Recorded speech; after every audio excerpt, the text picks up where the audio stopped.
Welcome, welcome, welcome. Hamed Strikes Back Daily Boxing News. How we doing, people? Let me know if you can hear me loud and clear.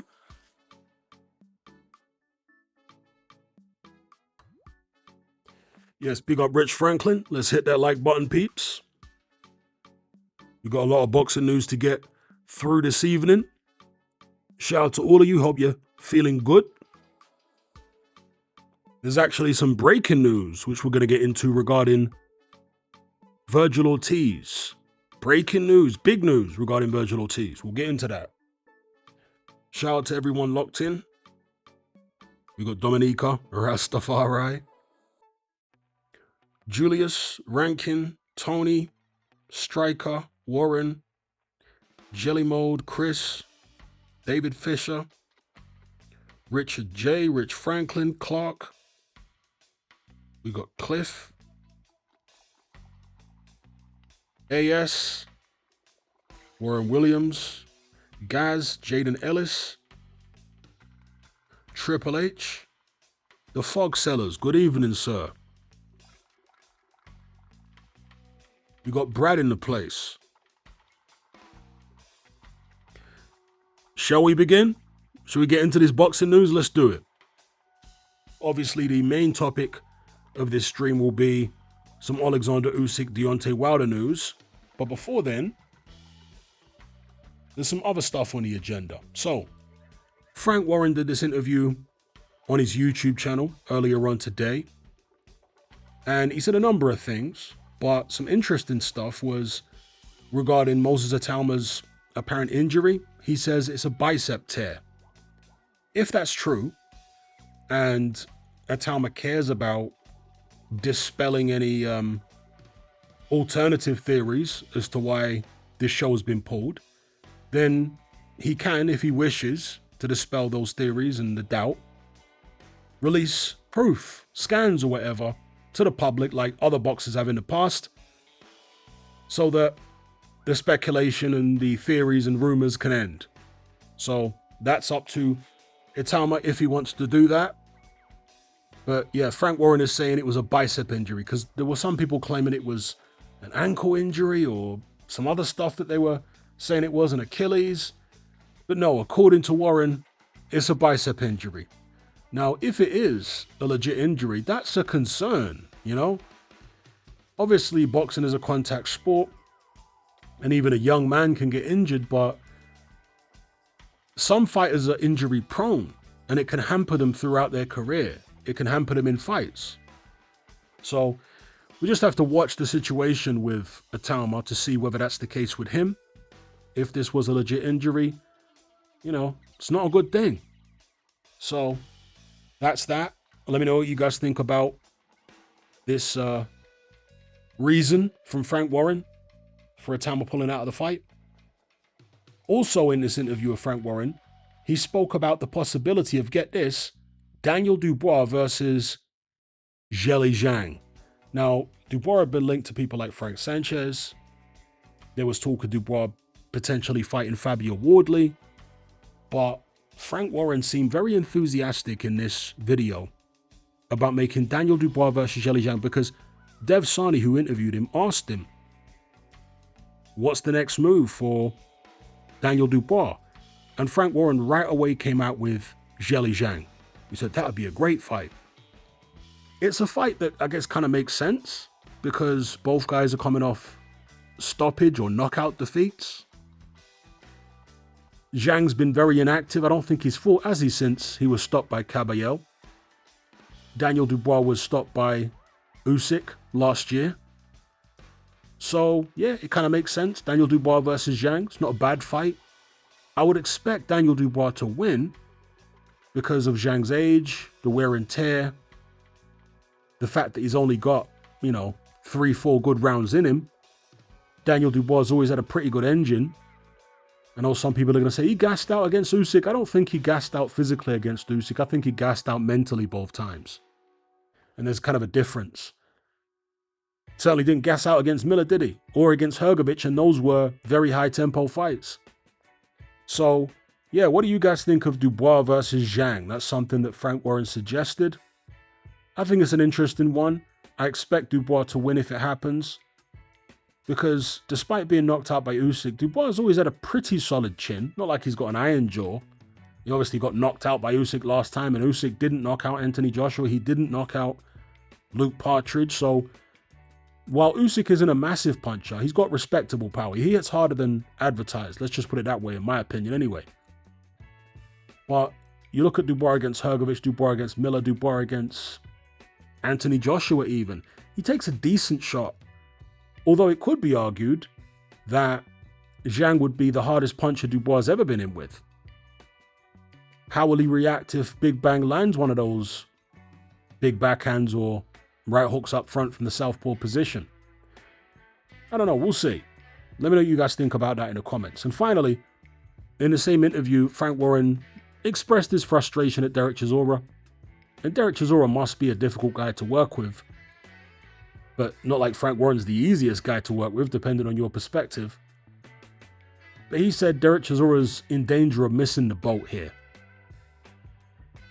He kind of alluded to the possibility that Chisora is one of the people on the shortlist for a Fabio Wardley fight. So why would Derek Chisora negotiate too hard if he's going to get a shot at the heavyweight title against Wardley? Why would he put himself out of the running by being too difficult? I don't know. He's an eccentric guy, Chisora, but he also is somebody that will not allow himself to be bent over a barrel. And I respect that about him, but sometimes you can overestimate your position. Is Chisora doing that? I don't know. I mean, at the end of the day, he's made a load of money anyway. Maybe he doesn't need another payday, and that's why he's being more difficult than ever, because he's negotiating for something he doesn't actually need. Let me know what you guys think about it.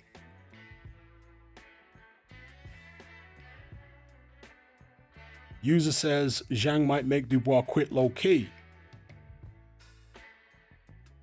AL says it was rescheduled quickly, so I doubt it's that serious.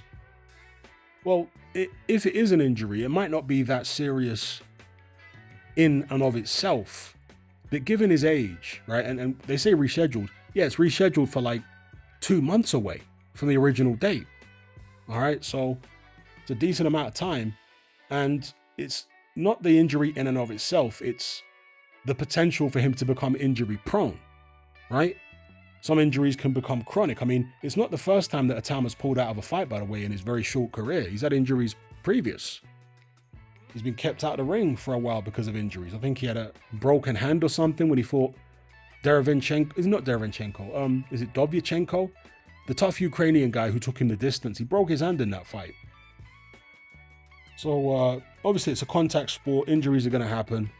But you certainly don't want a fighter to be injury prone, because there could be all sorts of problems with that. I'm scrolling through looking for someone's comment. They said something about, is it Top Rank getting a TV deal? I've missed it now. Well, somebody made a comment there, because if Top Rank do have a TV deal, I've not heard about it. Okay, here we go. No, Clark said, day 1156 of Top Rank trying to find a TV deal. There you go. Shout out to Big Smoke Joe. Life is good. Big up.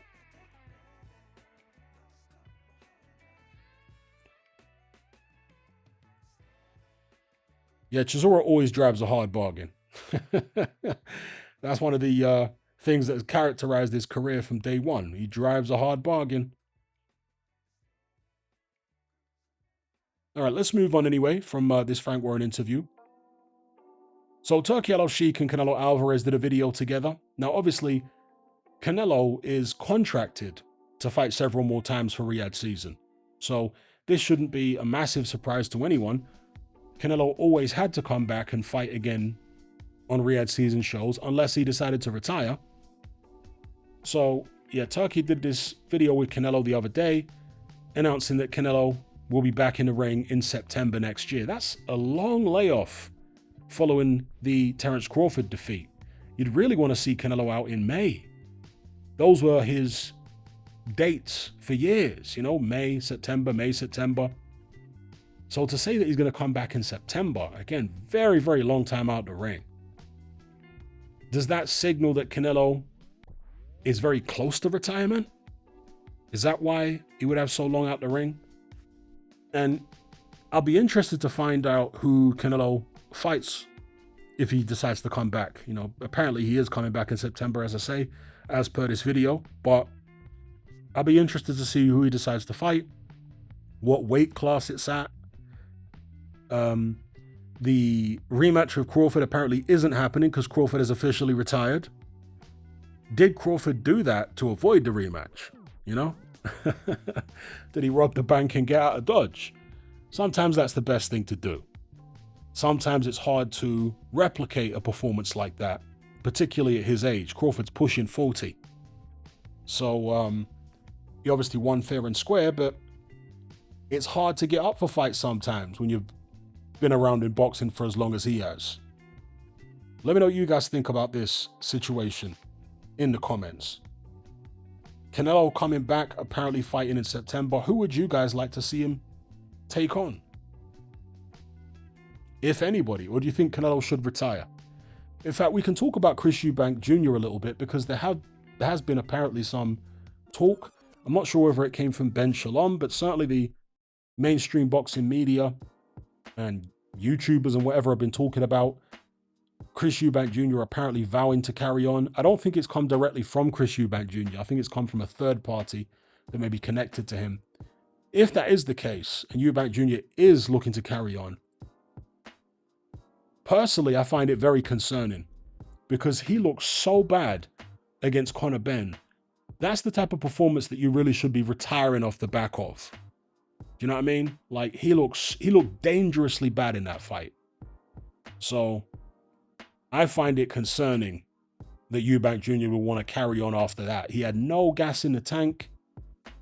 His punch resistance was gone. There was no fire there. Okay, he can rehydrate and come back at 168, and that's apparently what he's looking to do. If this claim from the third party is true and is accurate, he's looking to come back at 168. Even at 168, the way he looked against Conor Benn, you don't come back from stuff like that, in my experience, from what I've seen over the years, or at least very rarely. And I don't think Eubank Jr. is the special kind of fighter that would be the exception to the rule. As bad as he looked against Conor Benn, I think that's the end. And carrying on, honestly, I'd be sharing his father's concerns, because his father thinks he should retire. I definitely think he should retire now. Ultimately, the father was right about his son retiring. Big up Matt Borgerson for the super chat. He says, if Wilder KO'd Usyk, how shocked would you be? I would be shocked because of my perception that Wilder is so shot at this stage, not just physically, but also mentally, that I don't think he can generate that kind of power anymore. You see, a prime Wilder could generate the kind of power to give him a real chance against Usyk. I'd still make Usyk a big favorite, prime versus prime. But Wilder's power made it so that you couldn't discount him against anyone. But the current version of Wilder, I don't think he has the power anymore. What I will say, though, to add a caveat to it, is that he's been looking a lot better mentally. You know, he just comes, his energy seems a lot more positive, and not fake positive. I mean, genuine positive in recent interviews. Will that help him rediscover some of his old form, especially for an Usyk fight? I mean, maybe. And so perhaps I give him a better chance after seeing his demeanor recently than I did prior. But I still make Oleksandr Usyk a huge favorite, you know. And therefore, yeah, if Deontay Wilder did chin him, I would be shocked. At the end of the day, Artur Spilko was beating Deontay Wilder as far as I'm concerned. Never mind what the judges' scorecards were saying. They were ridiculous. Artur Spilko was beating Deontay Wilder for like 9 rounds or something. And this was a prime Wilder back in the days until he got clipped. Well, if you can be outboxed by Artur Spilko for 9 rounds, you can be outboxed by Oleksandr Usyk for 12 rounds if you last that long, because he could take you out. So, yeah, we'll talk about that fight more later on, but big up Matt Borgerson for the super chat. Much appreciated, sir. Hope you're feeling good. Hope you're doing good. So let's move on to the Oscar De La Hoya, Virgil Ortiz, Jaron Ennis news. And it's big news. I've had to actually get a new screenshot up after this stream had started, because this is literally just breaking news now. So this was a post put up by Boxing Scene, and it was something quoted from Virgil Ortiz's attorney, Gregory Smith, who said that in the event that Golden Boy's distribution relationship with DAZN terminates for any reason, and Golden Boy does not have an agreement in principle in place for an exclusive distribution relationship with an alternative broadcaster, then Ortiz shall have the right to terminate this agreement. Okay? That's what I was going to talk about right before this stream started. But then, after this stream has started, I've then come across this. I'm going to just find it here. Here we go. This is the screenshot now. As you guys can see, Virgil Ortiz files lawsuit to terminate promotional agreement with Golden Boy. Virgil Ortiz has embraced a major fight outside the ring in an attempt to land the biggest bout of his career inside it. The ring has learned a lawsuit was filed on Ortiz's behalf Thursday in a Nevada court that requests the termination of his promotional contract with Oscar De La Hoya's company. Golden Boy Promotions, which has represented Ortiz in a pro career that began in July 2016, extended their contract for 3 years in May 2024. Gregory Smith, Ortiz's attorney, cited declaratory relief, breach of contract, and interference with prospective economic advantage as grounds for ending that agreement in a lawsuit filed with a U.S. District Court in Nevada. Ortiz's hope is that separating himself from Golden Boy will help him secure the high-profile fight he wants next, a showdown with junior middleweight rival Jaron Boots Ennis. Rick Meridian, Ortiz's manager, and De La Hoya have been at odds on social media recently regarding how negotiations for a fight versus Ennis should be handled. De La Hoya threatened legal action against Meridian for inviting other promoters to work with Ortiz, one of boxing's most entertaining knockout artists. Among the claims made in Ortiz's 32-page lawsuit, a copy of which was obtained by the Ring, is that De La Hoya's strained relationship with competing promoters and the sport's most prominent power broker, Turki Al-Sheikh, has prevented him from finalizing a deal to finally fight Ennis. De La Hoya is called a quote, controversial and divisive figure in boxing, unquote, in the lawsuit, which also refers to the retired 6th Division champion's history of substance abuse, quote unquote. All right, so there you have it. Virgil Ortiz is suing Oscar De La Hoya. The plot thickens. Now, in a previous video I did about this situation between Ortiz and really Team Ennis, I speculated that the reason for Ortiz's seeming reluctance to get the fight over the line might be because he's planning to jump ship, either to a different promoter and or a different broadcaster. But the way this article here reads from the Ring magazine, according to them, yeah, there is some type of promotional issue there, but it's not that Ortiz wants to jump ship. It's that, well, not that he wants to jump ship to a different broadcaster, but he wants to jump ship from De La Hoya and perhaps remain on DAZN with somebody else. I'm not sure, but they seem to think, or at least this is the narrative they're putting out, that Ortiz does want the Ennis fight. But it's kind of curious then, all this talk of 60-40 with a 5% win bonus, was that all just De La Hoya's doing? Was Ortiz willing to do a 50-50? Was he willing to negotiate directly with Turki and do his own deal with him? Because that's how many of these Saudi deals are done. Both fighters, rather than negotiating with each other's teams the traditional way, they negotiate separate deals with the Saudis, and that takes a lot of problems off the table, right? So was De La Hoya getting in the way because of wanting his cut? Was he pushing Ortiz to, demand a bigger percentage because he wants a bigger percentage? Is that what it was all about? Let me know what you guys think in the comment section below. But whatever the case is, we've got Vergil Ortiz suing Oscar De La Hoya. It was very obvious that there wasn't a good situation between De La Hoya and Ortiz's manager. That was quite clear. I mean, De La Hoya the other day made a pretty veiled inference that he was going to sue, or was threatening to sue, Ortiz's manager. So the fact that this situation has got legal isn't the biggest shock in the world. It's just interesting that it's rather than De La Hoya suing Ortiz's manager, it's Ortiz suing De La Hoya. What do you guys make of this? And will it make the Ennis fight more likely or less likely?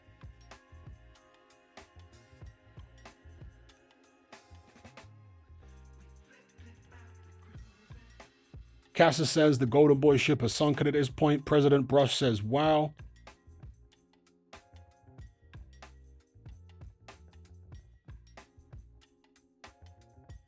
Tony S talking about Eubank Jr. I presume he's saying that they hit a lot harder at 168 pounds. His punch resistance seems shot. I agree. The way Eubank Jr. looked against Conor Benn, I'm serious. His health, to me, is a massive concern. And he might say that he's got some kind of medical issue that led to that performance against Conor Benn. Well, even if it is a medical issue, I don't think that medical issue is going to go away, personally. I hope it does. But I think he's taken too much damage now, weight making, which I suspect would have exacerbated, if not caused, then exacerbated the medical issue, whatever it may be. And then he's taking punishment in the ring, physical and mental. I think he's in serious danger, to be honest with you. And I would have to share the sentiments of his dad senior and say that he needs to call it a day. Shout out to JR. He says, have you seen the new 28 Years movie, Improvement on the Last Installment? I think, yes, I have. I watched it earlier on today. We can talk about that once I've got through the boxing news here.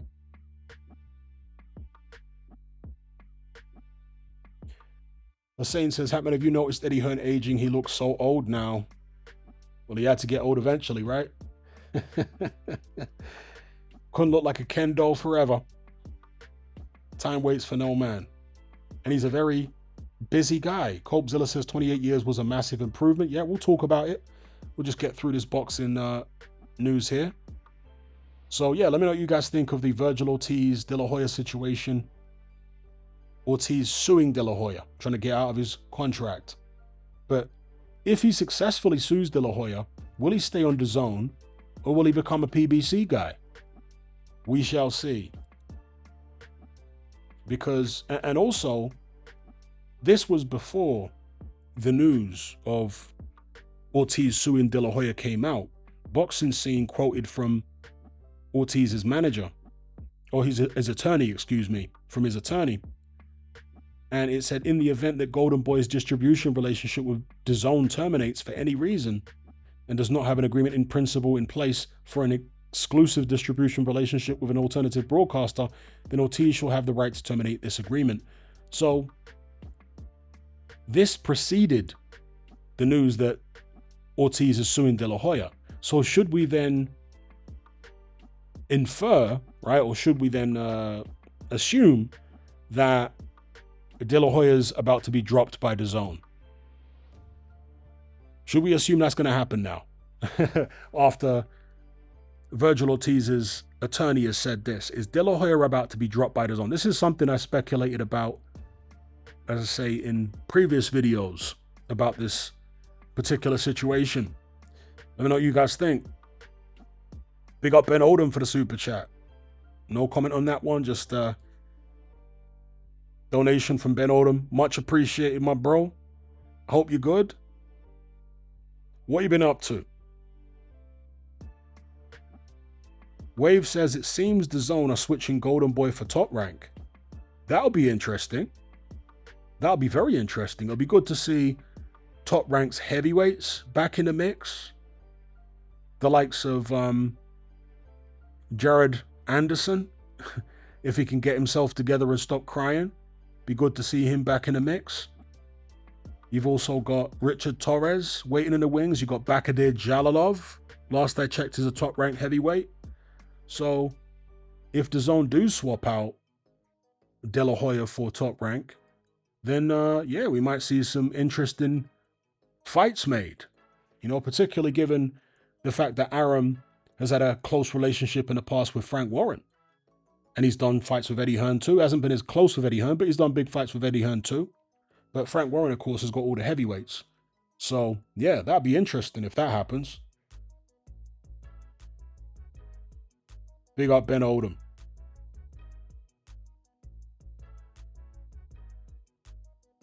So moving on then to the main topic of this stream. And that is the rumor, and it is just a rumor at the minute. There's nothing confirmed, it's just a rumor, that Oleksandr Usyk is set to sign with a new promotional company called I Visit Boxing. Okay, this is a question that somebody's asked here on YouTube, right? Is Usyk about to sign with a new promotional company, I Visit Boxing? And the reason for asking this question, in part, I have to imagine, is because when you visit I Visit Boxing's website, they've got this here.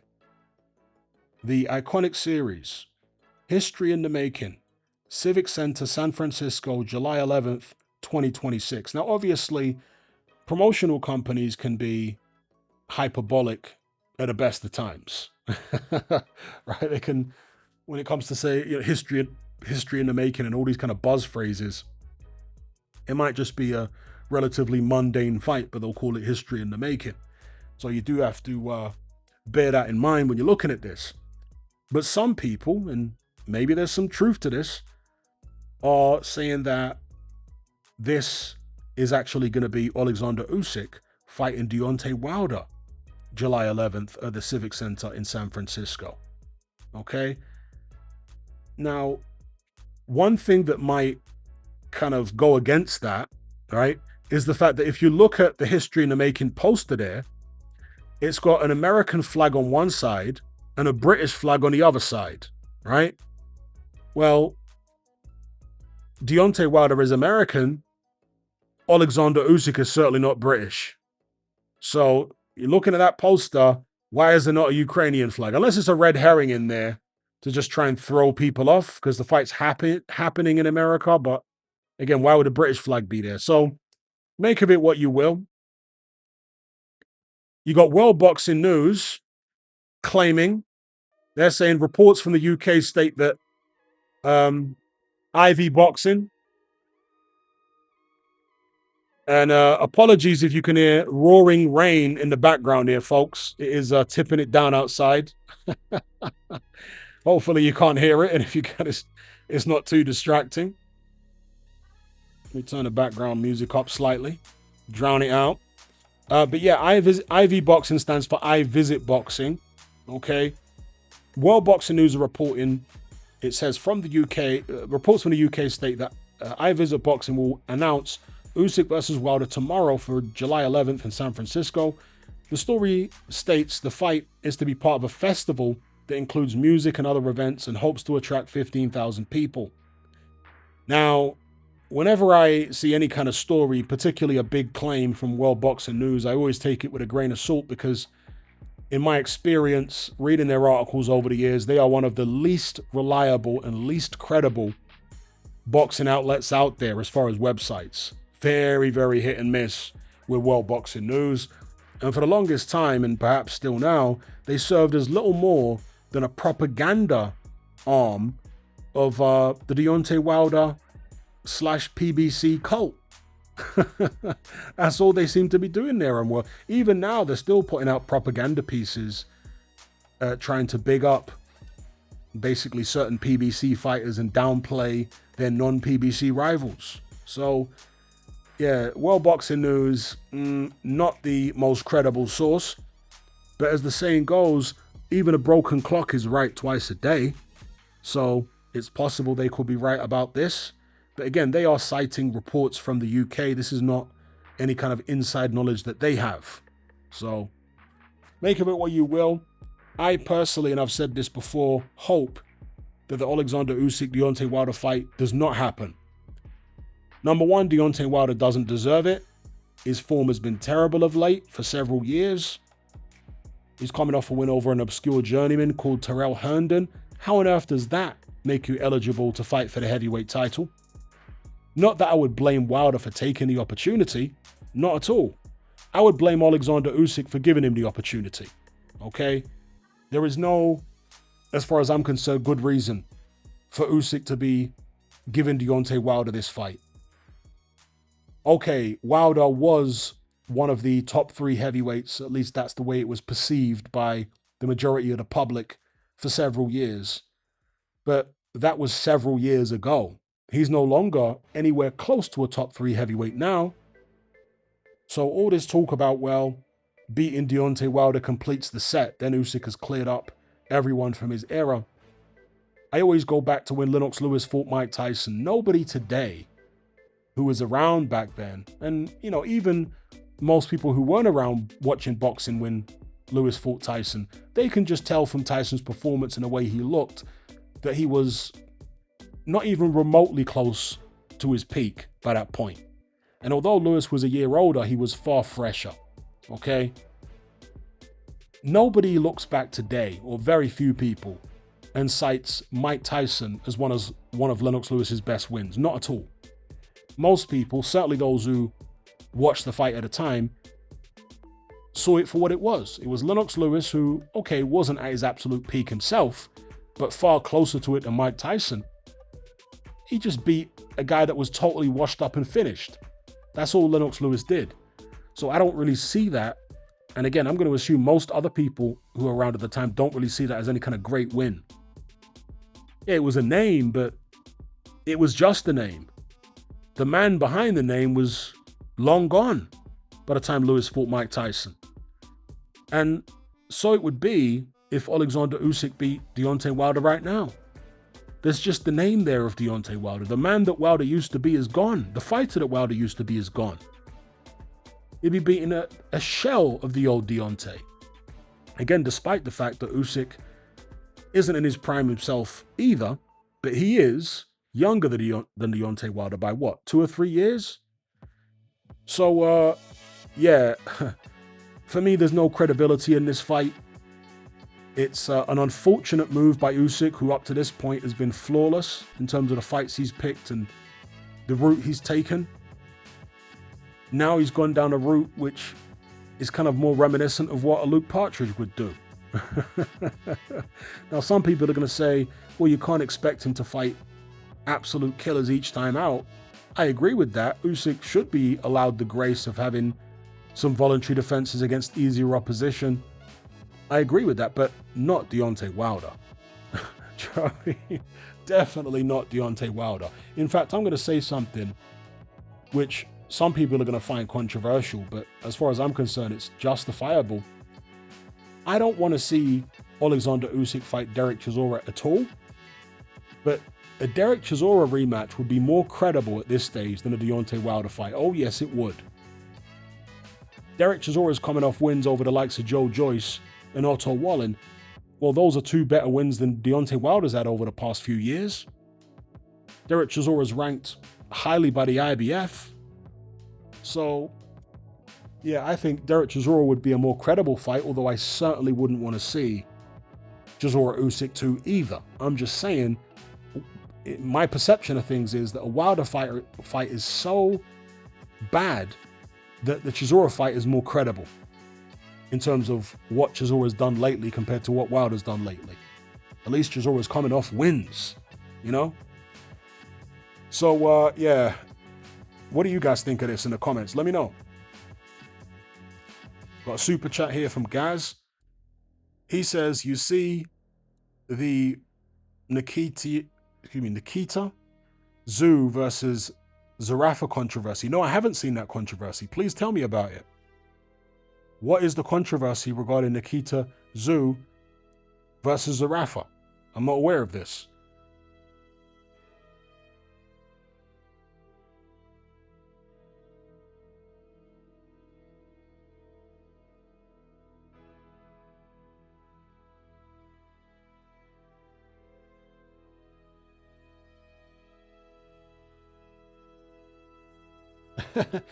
Clark says they're still trying to big up Wilder in 2026. Yeah, World Boxing News are, which is a madness.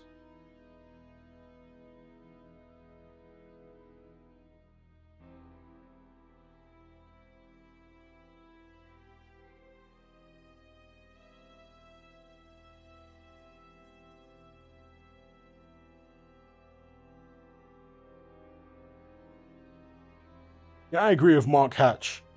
Vacate the belts if you want an easy fight. You know, I'm not begrudging Usyk taking a voluntary. Yeah? There are people in the top 10 he can fight as a voluntary. But Deontay Wilder is not a credible voluntary as far as I'm concerned. Shouldn't even be in the top, shouldn't be anywhere near the top 10 or top 15. I heard somebody say that Wilder's actually in the top 15 with the WBC. Let me check it now. But he shouldn't be if he is, all right? I mean, that's just absurd. He's been a habitual loser over the past few years. He comes back against an obscure journeyman who was fanboying for him a few years ago and took a selfie. That's the only win you've had in several years, and somehow you're now in the WBC top 15. That's absurd. Yeah, he is. So Deontay Wilder's ranked at number 13 by the WBC. Sensibly, none of the other sanctioning bodies have him ranked in their top 15. It's only the WBC. Of course, Wilder was WBC champion for several years, so he's obviously got that legacy privilege with them. Another thing I don't agree with. But yeah, he's ranked number 13. Bizarrely, the WBC have got Wilder ranked above Derek Chisora. He shouldn't be at this stage because Chisora's in much better form. But above Deontay Wilder, for example, the likes of Guido Vianello, Bakadir Jalilov, Zheli Zhang, Frank Sanchez, Jose Torres, Martin Bakole, F.A. Jagbar, Filip Hrgovic, Moses Atalma, Anthony Joshua, Daniel Dubois, Lawrence Okoli. I mean, if Usyk wanted a softer touch from the top 10, top 15, he could fight a Chisora if he wanted to. He could fight a Guido Vianello, although isn't Vianello coming off a loss too? So that wouldn't be ideal. He could fight a Frank Sanchez. He could fight a Zheli Zhang. You know, all of these would be preferable, as far as I'm concerned, to Deontay Wilder right now.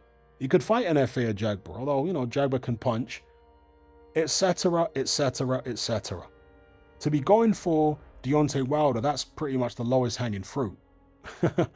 Other than maybe somebody could argue a Vianello, might be lower hanging fruit than Deontay Wilder at this stage. And once you go against who you are, once you go against your previously held principles, that's when wild stuff can happen to you. So, I'd be shocked if Deontay Wilder landed one on Usyk and won. But sometimes stuff like that can happen when you abandon your principles and you start going against the way you used to conduct yourself. Start doing the opposite. You start losing your honor. So I think Usyk would be well advised to ditch this silly Wilder fight. Either fight somebody else or just retire. I think it'd be a great time for Usyk to bow out. But what say you? I know some people disagree with that. That's okay.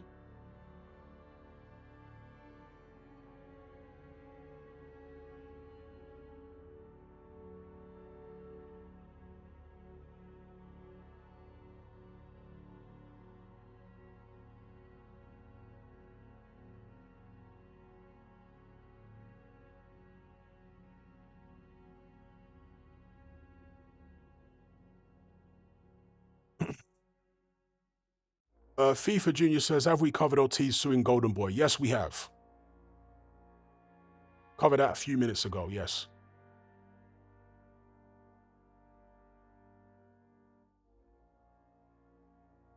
Somebody says, if they want to fight in America, they should fight Miller or Anderson. Yeah, one of the big babies. Be better than Wilder. More credible, should I say, than Wilder. Okay, Clark says Guido took a tune-up and won that. I wasn't aware of that. Okay. Thank you for the information.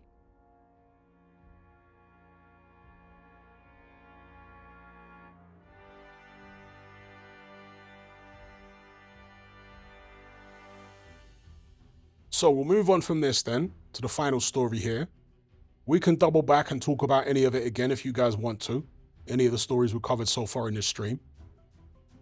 But the final story would be Anthony Joshua apparently, You can see it says the video here is from Anthony Joshua's Snapchat. It says it's 16th to the 1st, 26. But has AJ put that on the video himself, or is that someone else? You can see AJ on a spinning bike there. And then some footage here of him hitting pads. Now, I don't know whether this stuff was posted live or whether these were pre-recorded videos. And that's an important question to ask and have answered, because if they were pre-recorded videos, they could have been made prior to the crash. Whereas if he's live on these videos, then presumably it's, you know, videos that have happened this week, right? Live, there may be some way of streaming pre-recorded videos on a live. Okay, I can certainly do it here on YouTube. I'm not sure about Instagram and Snapchat and whatnot, if it's possible there too. But presumably, if AJ streamed these videos live, they're current, right? So again, this one of him hitting pads and this one of him on a spinning bike. When was this? You know, when was he in the gym doing this? Is it very, very recent after the crash, or is it pre-crash? If it's post-crash, does this mean that we should expect to see him back in the ring in the not too distant future, sooner maybe than people would have anticipated, given the horrific nature of that incident? I know people have got a lot of questions about the incident and all that kind of business. I won't talk about that here on YouTube. I have talked about that on Patreon. I do not have a strong view either way on whether, you know, on the exact nature of that crash. I'm open to all possibilities, including the version of events that were given by AJ's team and what have you. I really don't know, but all I can say is he's going to need all his strength, mental strength, physical strength, and health in order to come back from this tragic accident or tragic incident, however you want to describe it. This horrible car crash. That's the best way to describe it. Horrendous car crash. He's going to need all of his strength, mental and physical, to return to boxing after that. And it remains to be seen whether he can return to boxing successfully. We shall see. Let me know what you guys think about this in the comments. Is it too soon for him to be back in the gym, or is it the best thing for him? Yeah, you might need time to grieve. You might need time to get over the shock. But you can fall into a rut, you know?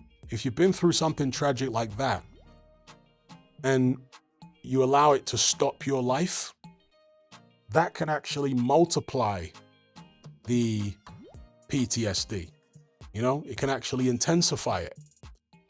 You have to actually get on with life rather than sitting around and doing all that kind of stuff. Obviously, you need time to grieve, but you can't spend too much time wallowing in the horror of it all and the sadness of it all. You have to get on with life.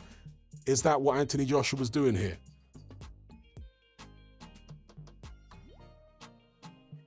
The box says, if he's banging Judge, I'm betting all my money on him against Partridge. Let's hope he's not.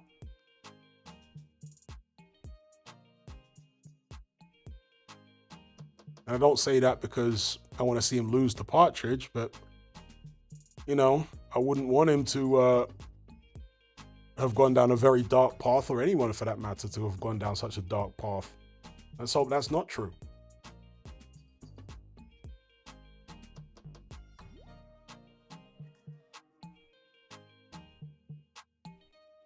So Hendrick says, but Hatman, why retire? Fury, Joshua, and Usyk, if there's an audience for it, they love it, and we'll get nice competition.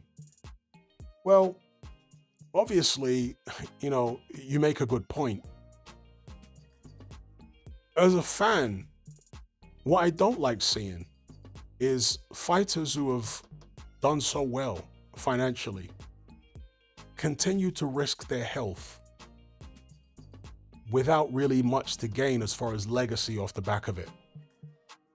And as far as money, of course, they will get big paydays and whatnot. These guys are already extremely rich.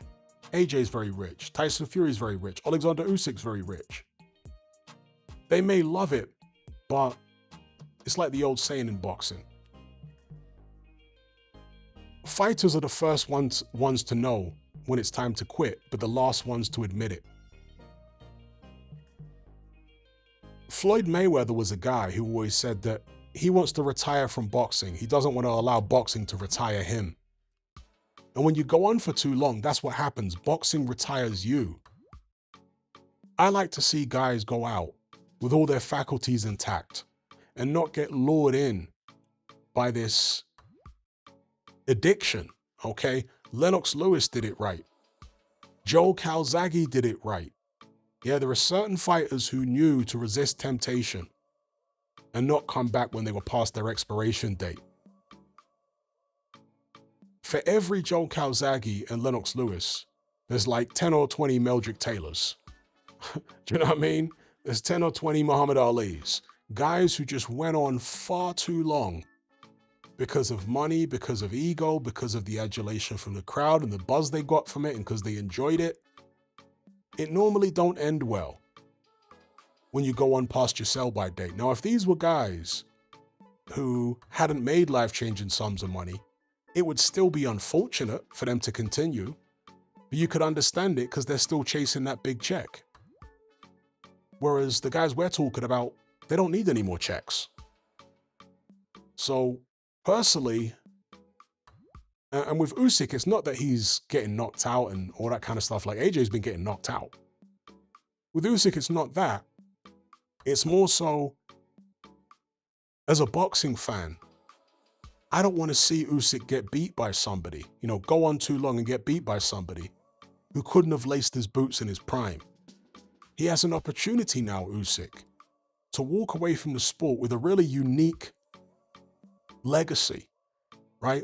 Only the second guy in history to be heavyweight champion and retire undefeated and stay retired undefeated. Obviously, the first was Rocky Marciano. So he's got a chance here, Usyk, to eclipse Rocky Marciano and really go down in the history books. And perhaps, Usyk's feat won't be achieved again. Well, obviously, originally it was Marciano, but perhaps that won't be achieved again for many, many years to come. And Usyk, of course, unique as a champion, being undisputed cruiserweight, undisputed heavyweight, and retiring undefeated off the back of that. Holyfield obviously was undisputed in both divisions, but he had defeats. Usyk doesn't. So he has an opportunity here to go down as a unique champion. If he were to then lose to someone who, again, wouldn't have laced his boots in his prime, what a shame that would be. What an unnecessary blemish on his resume that would be. If Usyk was 32, I wouldn't be calling for him to retire right now. I'd be saying, yeah, go on, continue on. You got some years left. But no, the guy's like 39 or 40 now. I think Usyk's birthday's tomorrow, isn't it? January 17th. The same as Muhammad Ali. Does he turn 38 or does he turn 39 or 40 tomorrow? I think he turns 40. So I would just hate to see him ruin an almost perfect career up to this point.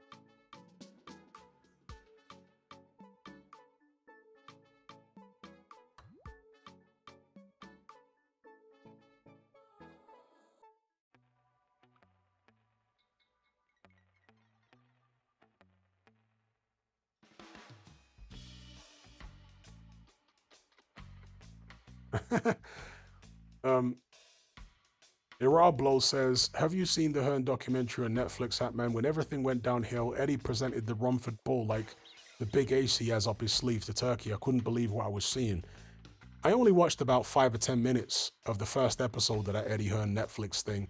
Then I switched it off. Somehow I just found it unwatchable. It just seemed like an Eddie Hearn vanity piece, and I was like, I can't do this. I can still enjoy an Eddie Hearn interview in small doses, but like an entire series of Eddie, maybe I'll watch it just for the giggles of that particular part you're talking about. Can you tell me which episode it's in? Then maybe I can go directly to that episode rather than watching the whole thing, because that does actually sound quite funny.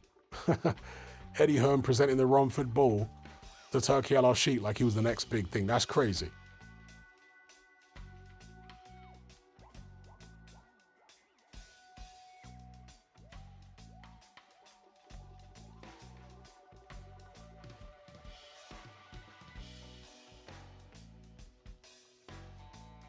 So yeah, that's all the boxing news covered then. We can double back and talk about any of the stories we've been over so far, or any other boxing related stories. One non-boxing related subject I can cover here is the latest 28 Years Later movie, 28 Years Later, The Bone Temple. So I did watch it earlier on this evening, and I don't want to give any spoilers away, but I can give you my, kind of an overview of what I thought about the film. Yeah, the film was better than the previous one. Wasn't really, the previous movie was just really weird. I can't say it was a bad movie. I don't want to say it was trash, but it was weird. Just a weird tone to the movie and just very, very strange. There's an undertone, more so in the first movie than in this movie. There was an undertone of like feminism, demonizing men or certain strong male characters. There was like this kind of undertone of feminism to it, which I didn't really care for. But even that aside, it was just an odd movie. Again, not trash, but just odd. This movie here, The Bone Temple, it was a lot more interesting, but this movie's actually an 18. I think the previous one might have been a 15 or a 12A. And wow, did it earn its 18 rating, because this movie is extremely violent. I mean, it's by far the most violent movie in the 28 Days, Weeks, Years series by far. Okay, this movie is very, very violent. And when I say violent, it's not just violence against, zombies on humans, but there's human on human violence, which is far worse than anything the zombies do, right?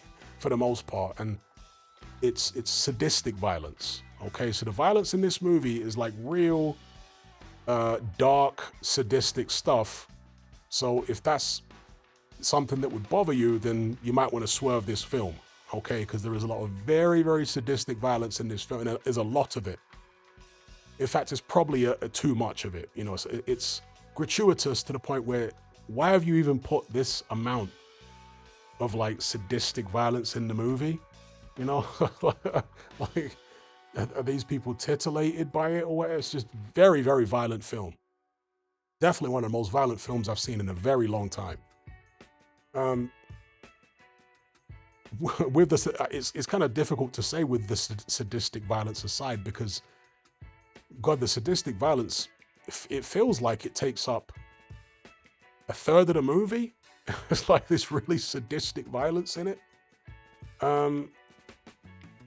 But that aside, it is an interesting film. You don't feel bored at any point. It moves along very well. Yeah, the pacing is just better than the previous movie. So it's a better paced movie. The themes are kind of interesting. And inevitably there's going to be a sequel, right? The way it ends is clearly going to be a sequel. So that's all I'll say about it, because I don't want to give away spoilers there for those who might want to see it but haven't. So yeah, I would say it's a good film. Definitely better than the previous one, but as I say, extremely violent. So if you don't want to see like real dark, I can't emphasize it enough, sadistic violence, then you want to skip this one.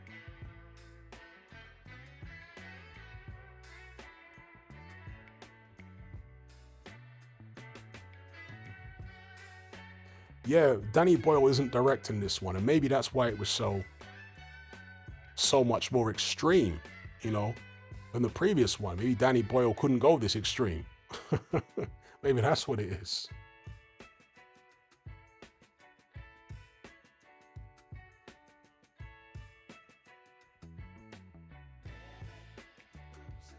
Cobezilla says, love the Iron Maiden devil dance scene. It was a spectacle. Yeah, that was one of the highlights of the movie, I would say. Maybe the highlight. It was a very impressive sequence. The Iron Maiden sequence is very impressive.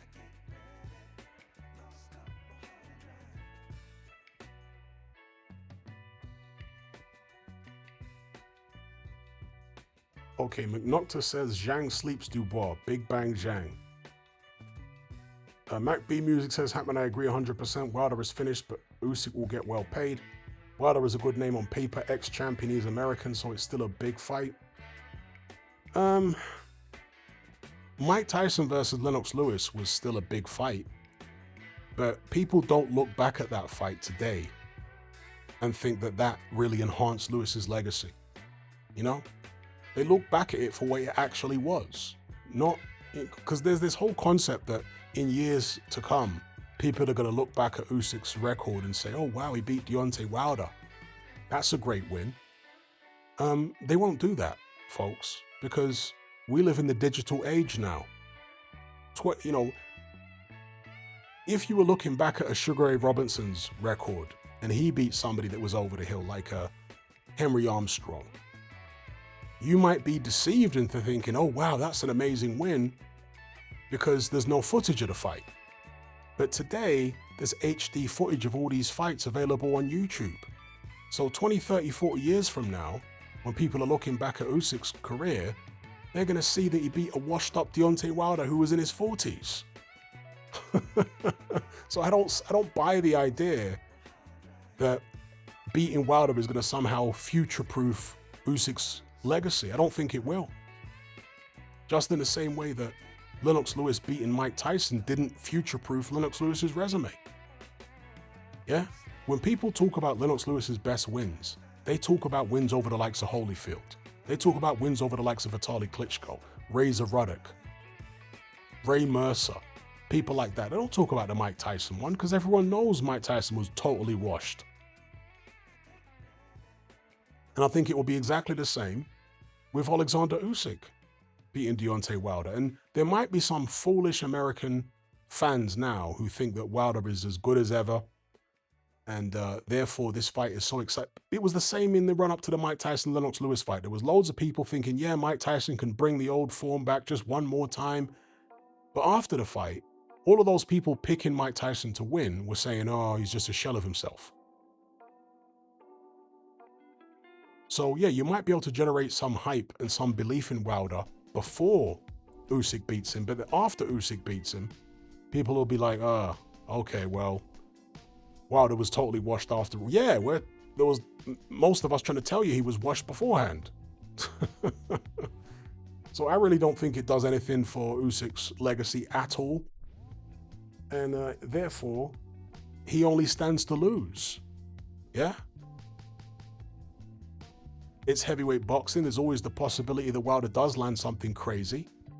Imagine if Oleksandr Usyk loses to a washed-up Deontay Wilder, a Wilder who got flattened by Zhang, a Wilder who got beaten by Parker. You know, a Wilder who has been in terrible form for years. Imagine if Usyk, after all his good work, goes out there and gets beat by a washed-up Wilder. That's the, you know, from a legacy perspective, as far as I'm concerned, he can only hurt his legacy against Deontay Wilder. He can't really enhance it. A fight that could potentially enhance his legacy, but also comes with big risk, would be a Caballero, or a Wardley, or an Itama. Those fights, and I'm not saying he should give Itama a shot or Itama should take that shot right now, but I'm just saying in the hypothetical scenario, those are fights, risky fights, that could enhance his legacy because those guys have got their whole careers ahead of them. So win or lose, those guys could go on to have stellar careers in the future. And the better their careers are, if Usyk has a win over them, the better Usyk's resume looks. You really think Deontay Wilder's going to have a stellar career moving forward after the Usyk fight? Do you know what I mean? I just don't think the risk is worth it at all. Exactly, Mark Hatch. Larry Holmes beating Ali. Larry Holmes beating Ali did nothing for Larry Holmes' legacy. Literally did nothing for him. He beat a completely washed up old man. Yeah, it was the great Muhammad Ali on paper, but in reality, everyone knows that wasn't even a fight.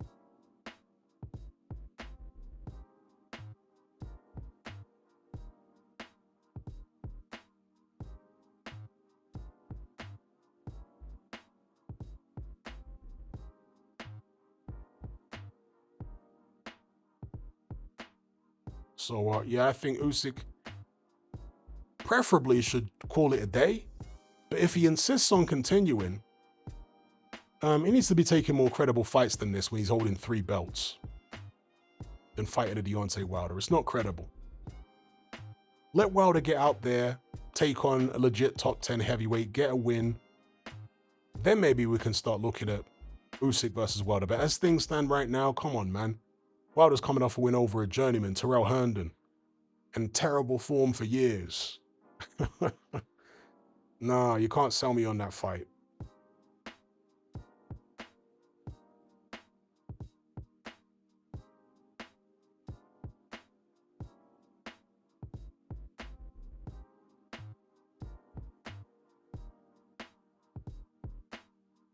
Indeed, just like Danny Williams versus Mike Tyson.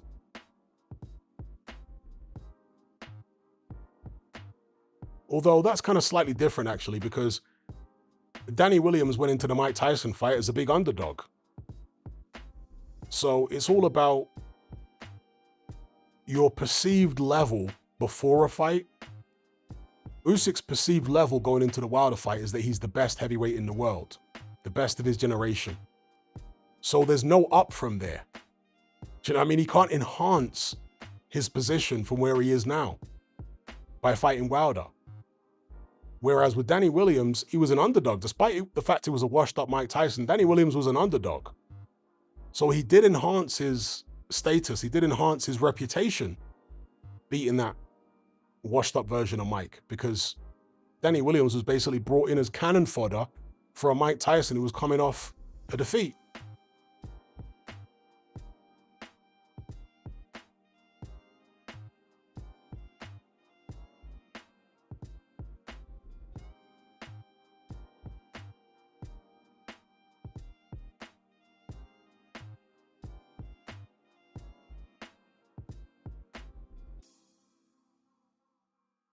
Big up Striker in the chat. He says, Trevor Berbick beat Ali too. Yeah, he did. That was Ali's last fight, was against Trevor Berbick in the Bahamas. That's right. That fight was in the Bahamas.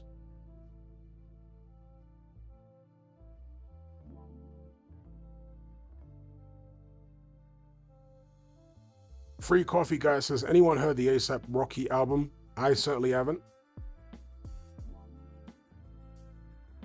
Copzilla says, with that version of Tyson have beaten Jake Paul, the version who fought Lennox Lewis? The Mike Tyson who fought Lennox Lewis? Or the Mike Tyson who fought Danny Williams, should I say? Yeah, he'd beat Jake Paul. The Mike Tyson who fought Danny Williams, yeah, he'd beat Jake Paul.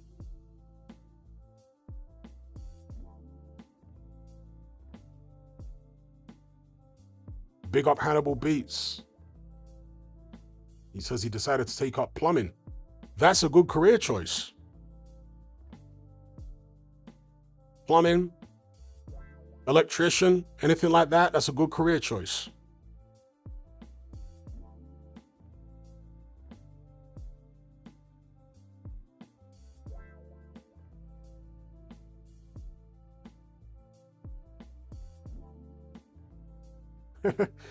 Warren Williams says, ASAP Rocky is trash. Best thing he did was get Rihanna pregnant and get the bag. Okay. Jazz the First says, favorite DMX song. Favorite DMX song. Let me think now.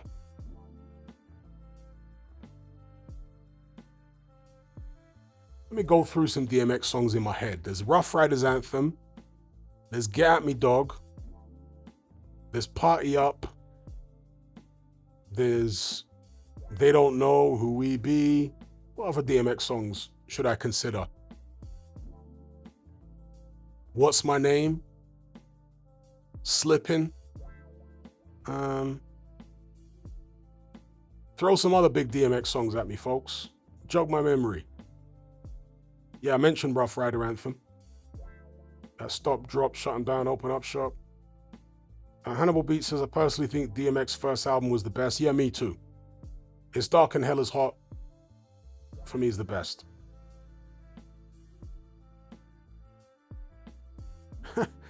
Stan says, the one with all the chicks' names. Which one is that? I know the song you're talking about, but what's the name of the song? X gonna give it to you. That's another good one, yeah. X gonna give it to you. He gonna give it to you. X gonna give it to you. We got Mymar in the chat. He says DMX had anthems. He did too.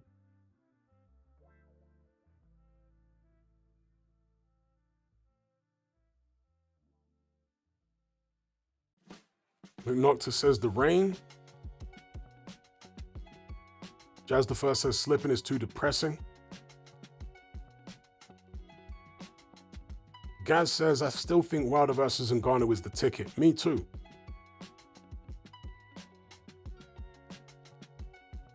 Hannibal says that was with Cisco. Oh, that's right. Yeah, the one with Cisco.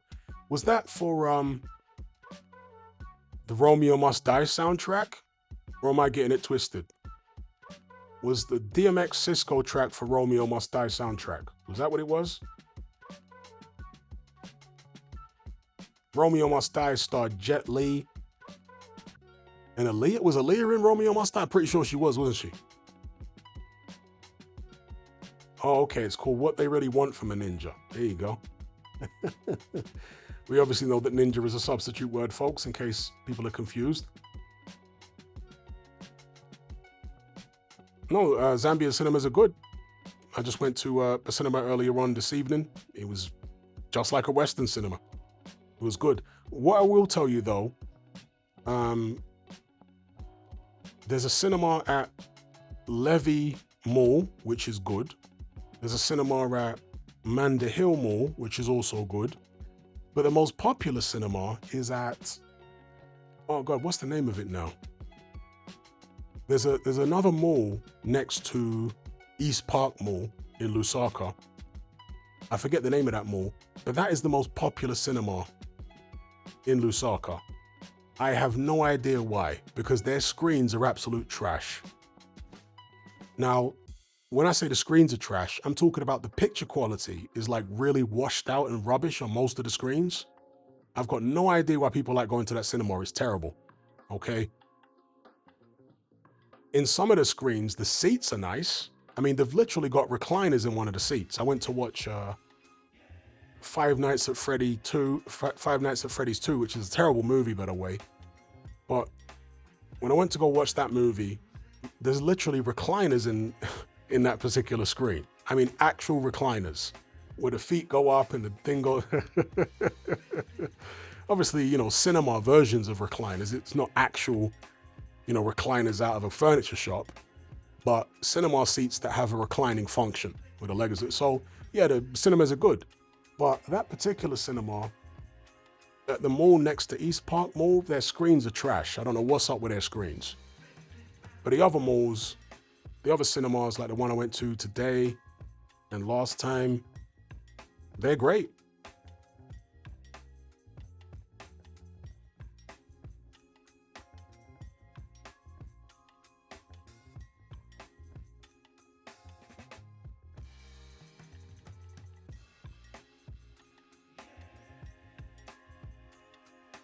Hannibal Beat says, yo, Hatman, what was the last movie soundtrack that was banging?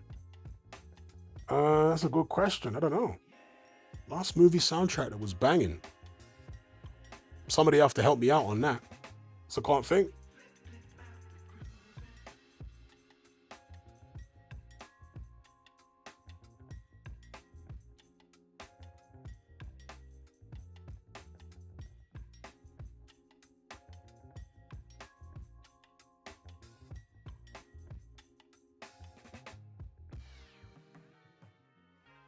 Yeah, Pulp Fiction was one of the first movies I saw that didn't actually have a score. Yeah, Pulp Fiction was just a soundtrack. There was no score. There was no original music, as far as I am aware anyway, made for Pulp Fiction. It was just a bunch of random tracks that Quentin Tarantino picked that he thought would fit well for certain scenes in a movie. But there was no score. Yeah, no score for that movie at all. Might have been the first movie I've ever saw that had no score.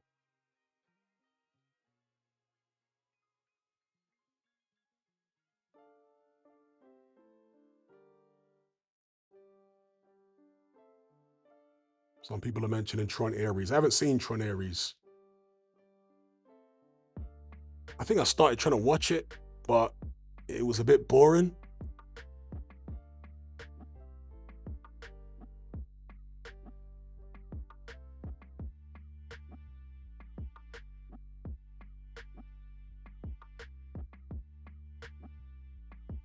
Yeah, that's a whole fact. Johnny Williams was the score king.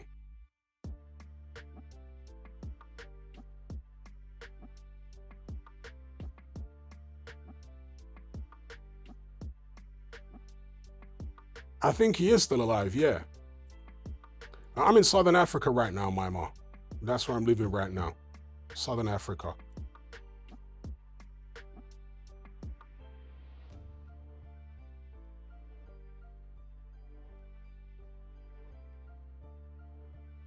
I think Johnny Williams is still alive and he's probably, what, in his 90s? Let me look him up. Pretty sure he'll be in his 90s or at least late 80s.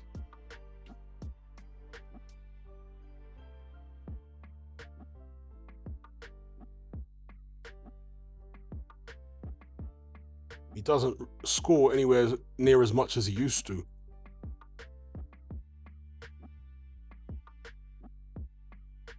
Yeah, he's still alive. Born February 8th, 1932, so he's 93 years of age now. 93 years of age, that's crazy.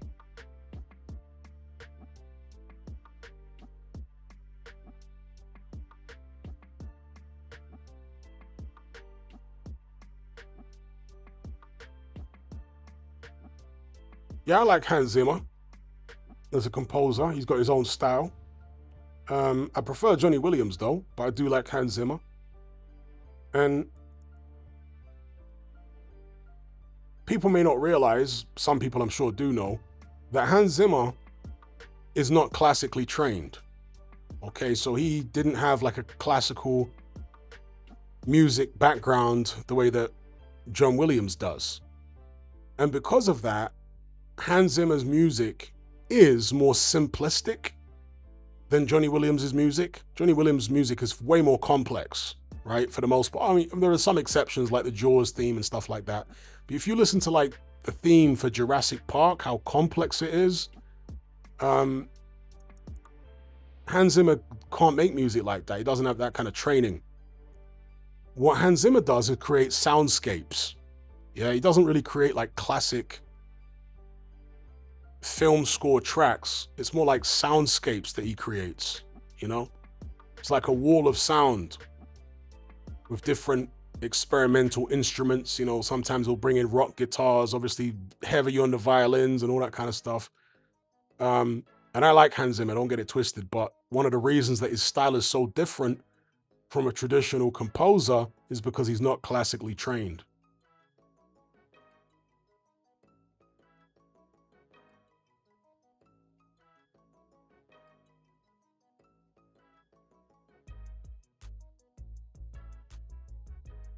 My favorite Hans Zimmer track is actually not from a movie.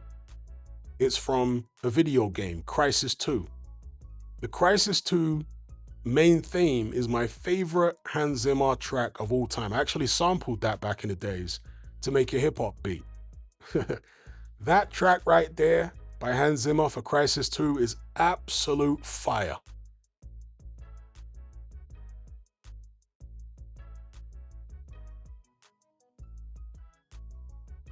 Because for me, it's one of the most catchy Hans Zimmer title tracks, theme tracks, whatever.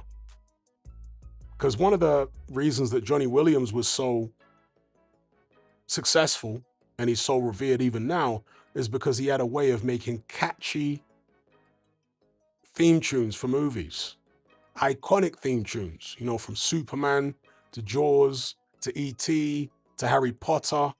Do you know what I mean? Like, Johnny Williams just had the formula for making catchy theme tunes that would go down in history as iconic. You hum them in your head. Do you know what I mean? Hans Zimmer doesn't really have that. He doesn't have the catchy theme tune thing going on that Johnny Williams has. But as I say, he creates like really powerful, emotive soundscapes for his movies. But yeah, one of the reasons that Crisis is my favorite bit of Hans Zimmer music is because it breaks the mold, and it actually, for me anyway, is a catchy track. Star Wars as well. How could I forget Star Wars? Another classic Johnny Williams theme tune. Star Wars, yeah.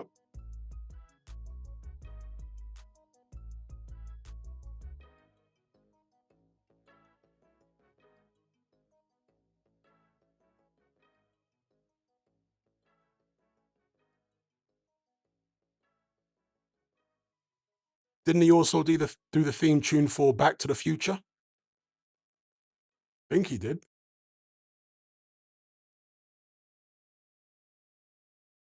Johnny Williams, I'm talking about. The Back to the Future music.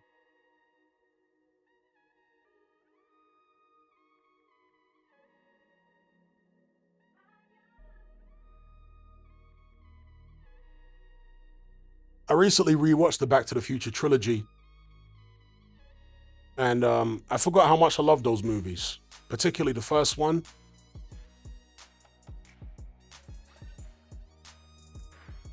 Oh, okay, Lucas says, no, that wasn't Johnny Williams who did the Back to the Future. That was Alan something. Okay.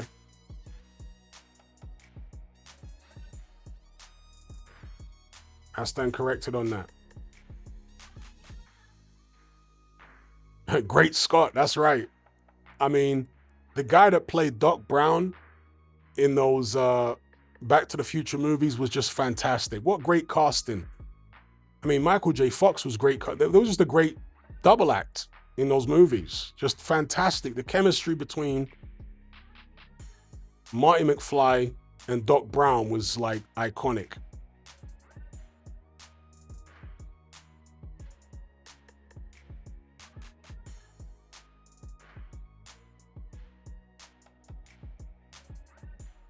Yeah, the sports almanac in the second one.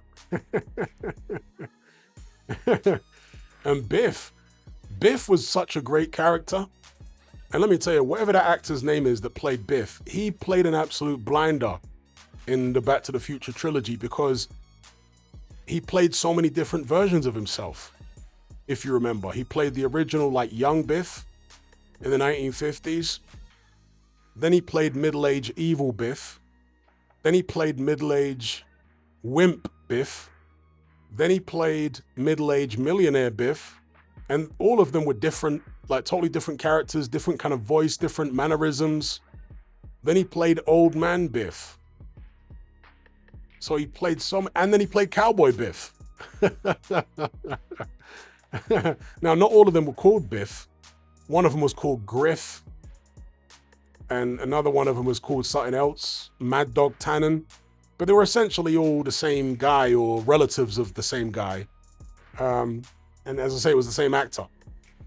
And he did a fantastic job playing all these different versions of the same character. Yeah, he killed that role. He killed it.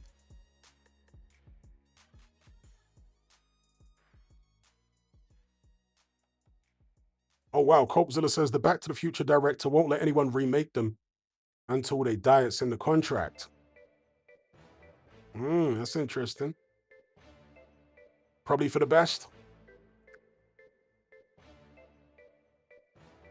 Big up Jack Trussler. He says, big up Hatman, just got back from seeing the new 28 Years Later.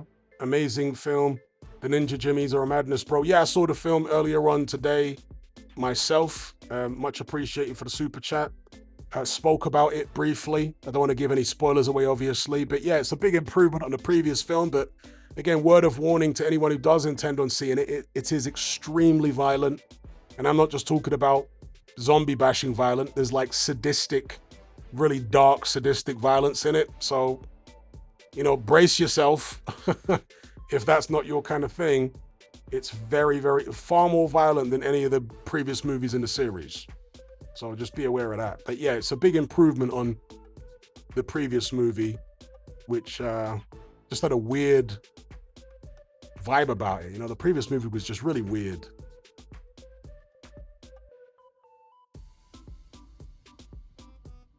And actually, in this new movie, The Bone Temple, There's loads of symbolism to break down, which I'll probably do in a Patreon episode. Loads and loads of symbolism in that movie.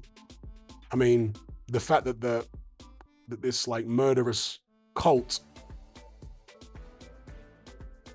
based their image and a lot of their lingo on Jim will fix it, that in itself has an occult aspect to it, in my opinion. So I'll do an episode on Patreon about it.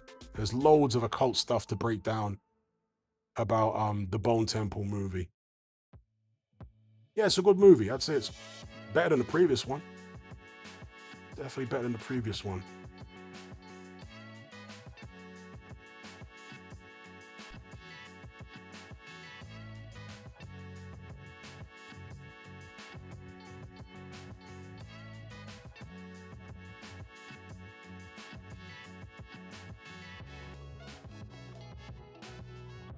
But big up Jack Trussler for the super chat. Much appreciated, my bro.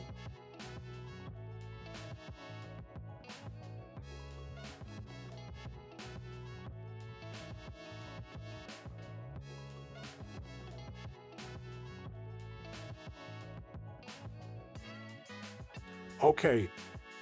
El Rablo says, Hatman, it's episode 3 on Netflix, The Romford Bull. Hearn talks about the next AJ before the Babbage fight.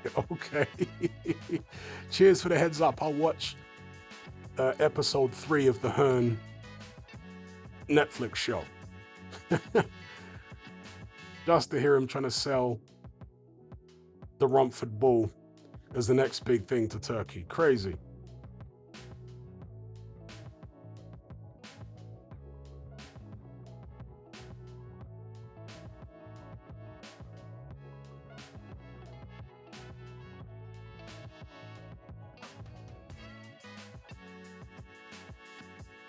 Hannibal Beat says, Copezilla, that's crazy about Back to the Future, but I kind of appreciate it. Yeah, I mean, most of the remakes are terrible these days. The vast majority of them. So, probably best that they don't remake Back to the Future.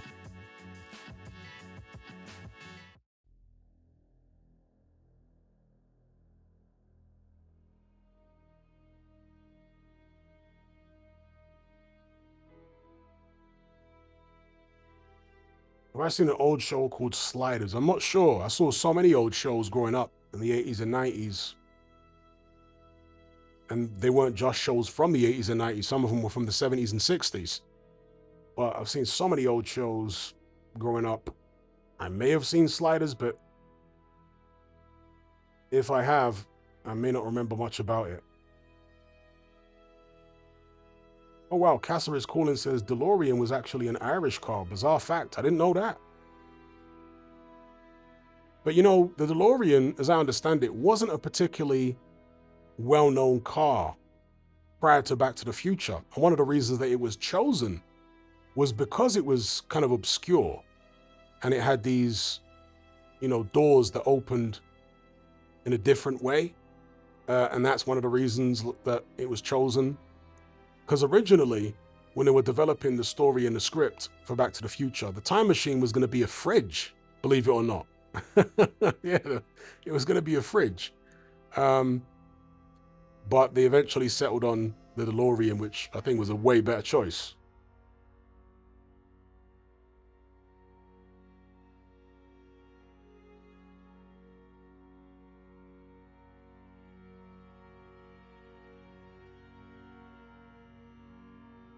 Chainsaw says it was about a group that traveled to different dimensions with the device called the Timer.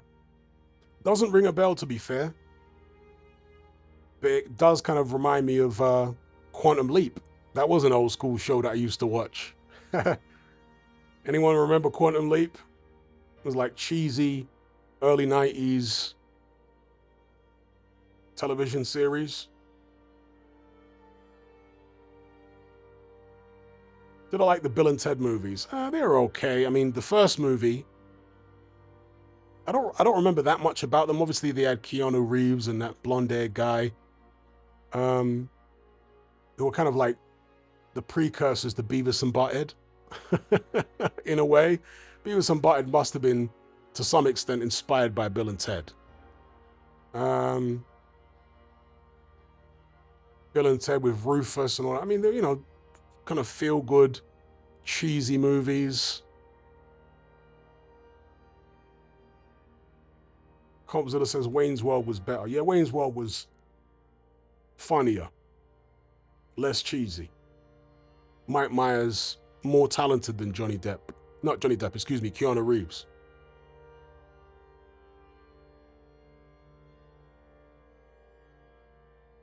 Oh wow, Lincoln says Quantum Leap got rebooted? Is that right?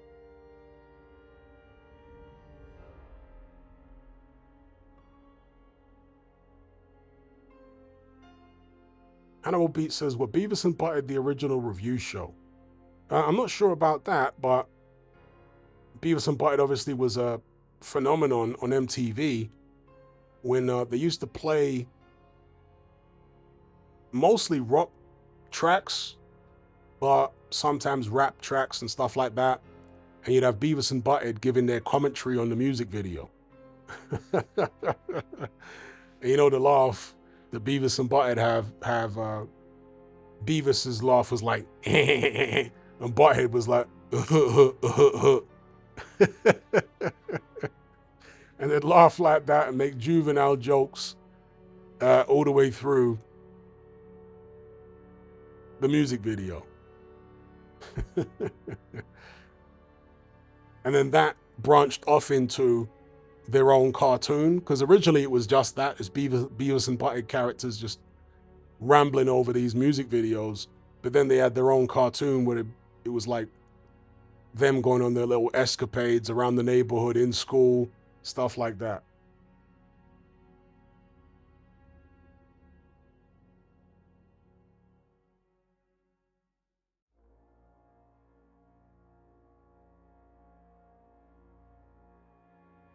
And Mymar says, and yes, Quantum Leap was rebooted and shown on Sky One, I think. I refused to watch it and have my childhood crapped on.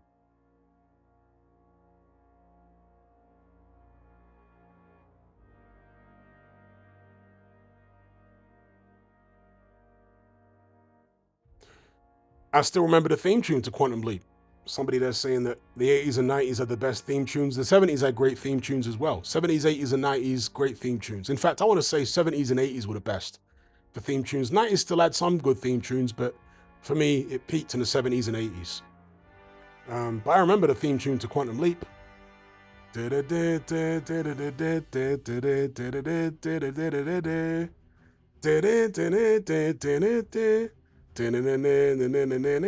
In fact, is that the Quantum Leap one or is that a different one I'm humming? I think that's Quantum Leap. Pretty sure it is. Yeah.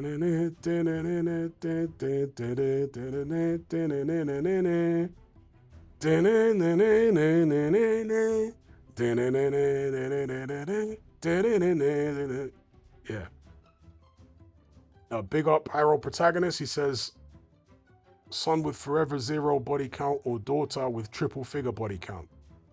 I'll definitely go for son with forever zero body count, as long as he's not the only son. Yeah.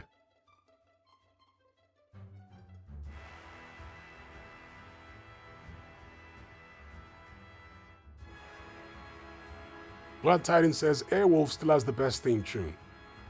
Airwolf was that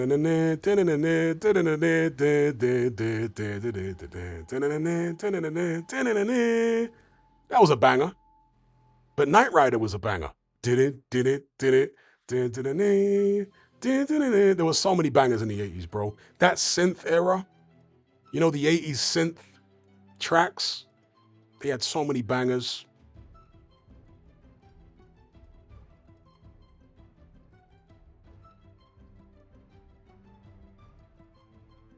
Even The Equalizer was a banging track. Another synth one.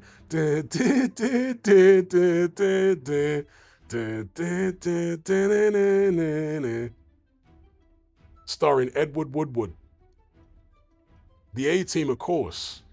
Yep, the A-Team was great.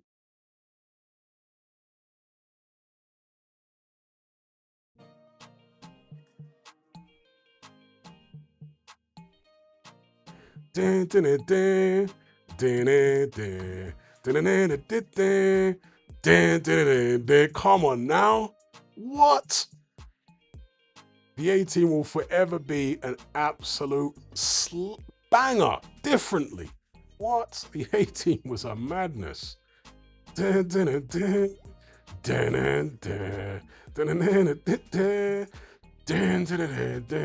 Crazy. Yeah, don't call us, we'll call you. Big up Deb Yarka for the super chat. It says, how many Indian suck deeps could you beat with a bad hangover?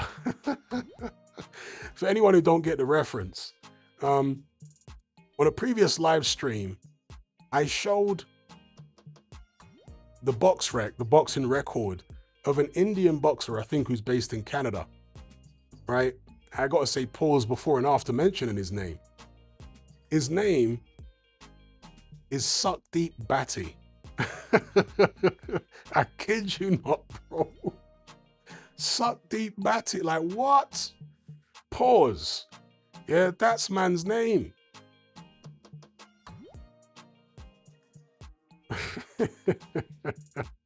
And I gotta say pause even when you say how many suck deeps could you beat with a bad hangover, because beat has got different meanings in my generation anyway, so pause on that.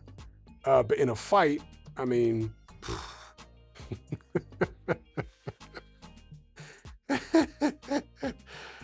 yo, I don't think I want to get close to someone called Suck Deep Batty.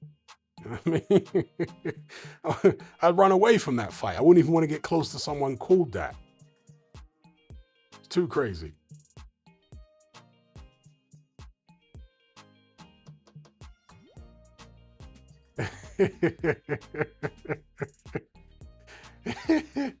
Let me see if I got the screenshot somewhere of his boxing record.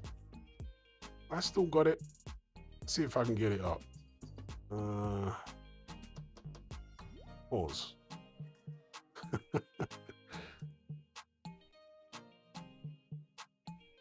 Is this the one here? Let me drag this in and see if this is the screenshot, because I'm only seeing a thumbnail here. No, that's not him. No, that's the wrong screenshot. So yeah, mercifully, I can't find it. Probably for the best.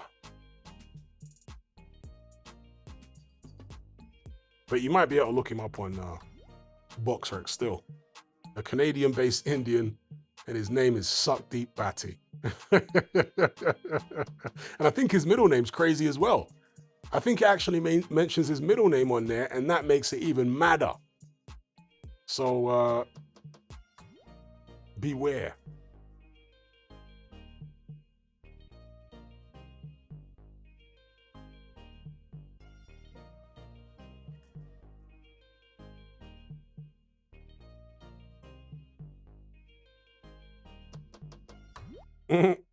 Stan says I'd never have left him alone at school. Indeed, no did he? His parents took the absolute biscuit.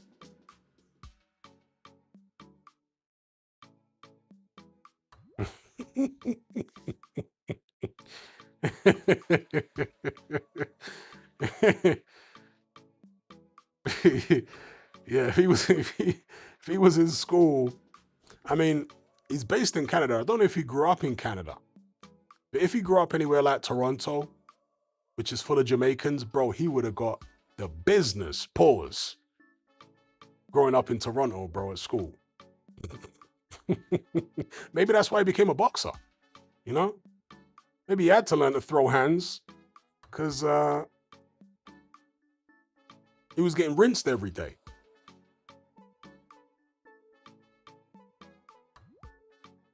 By the Jamaicans in school.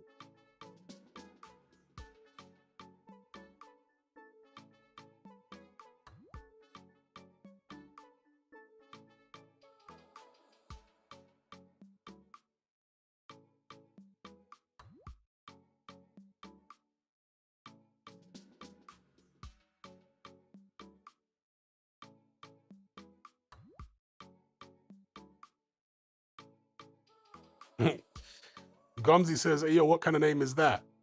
Yeah, we're all baffled, bro. We're all baffled.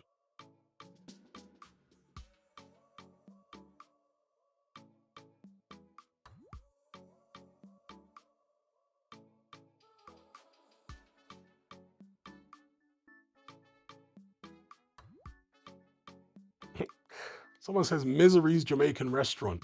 Is there a Jamaican restaurant called Misery's? If there isn't, there should be one. Because the attitude of the staff in Jamaican takeaways and restaurants is so rank. You know what I mean? It should be called Misery's. It should be something like Misery's Jamaican restaurant. Yes. Oh, was that the one for the Real McCoy? Was it actually called Misery's? I never knew that. I remember that sketch from the Real McCoy with the woman behind the counter and, you know, all that. I remember that very well. But was it called Misery's? Wow, I never knew that, or I forgot that. Damn.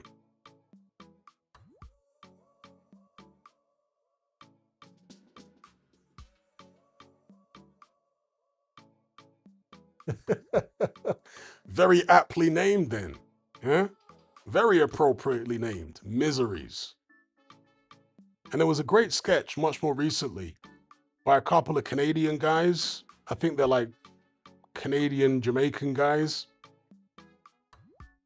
And I can't remember the name of their channel now, but you'll find the sketch easily on YouTube. It's called something like Jamaican Restaurants Never Have Food.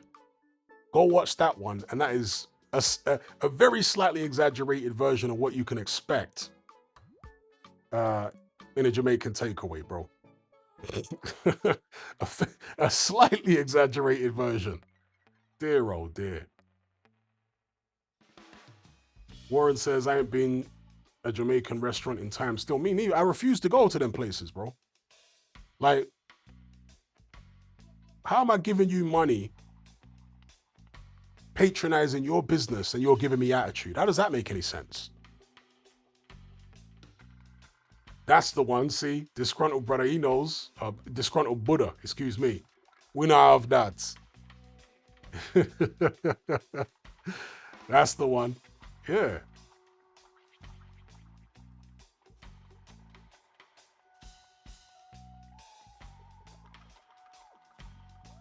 There you go.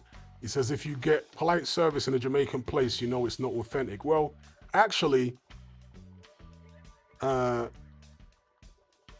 old Jamaican ladies who go into those places get a polite service. If you're actually born and raised in Jamaica, yeah, and you come in there and you got a Jamaican accent and they know you're not putting it on or anything like that, you might be able to get some kind of, you know, decent level of service. But if you're like born in the UK, do you know what I mean? Doesn't matter if you got Jamaican heritage. Nah, bro, you're getting the same rank attitude as everybody else.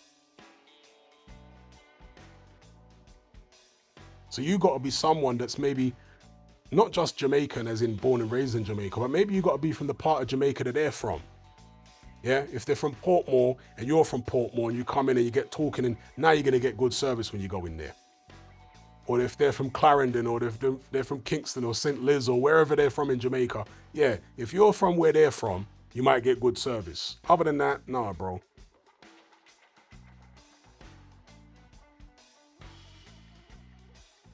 There you go. My mom says, my yard is my jam restaurant.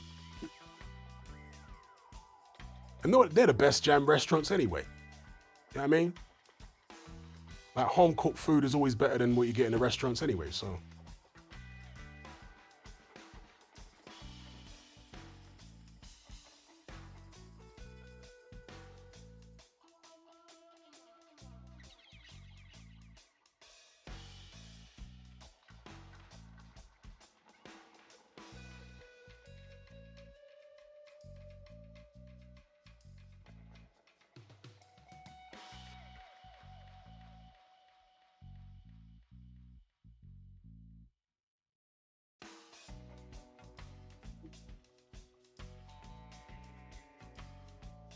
Yeah, I've never had Jamaican restaurant or takeaway food that was as good as the Jamaican home cooked food I've had, ever. The only exception would be certain places that do patties that are levels, which are better than the home cooked patties I've ever had. But other than that, like, you know, rice and peas, stewed chicken, all that type of business. I mean, maybe jerk chicken. Certain restaurants might do jerk chicken better than home cooked, but for like curry chicken, stewed chicken, rice and peas, etc., etc., etc., oxtail, all that kind of stuff, home cooked is nearly always better.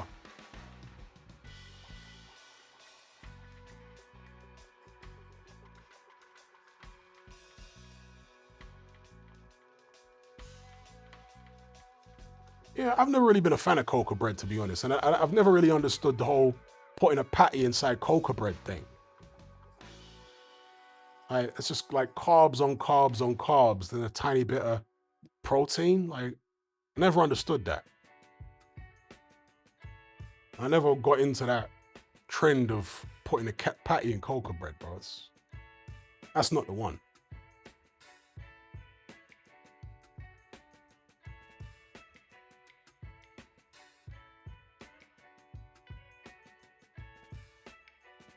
Yeah, festival's good.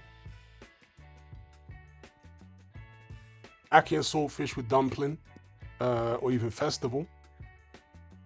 Bun and cheese. Bun and cheese is a good combination.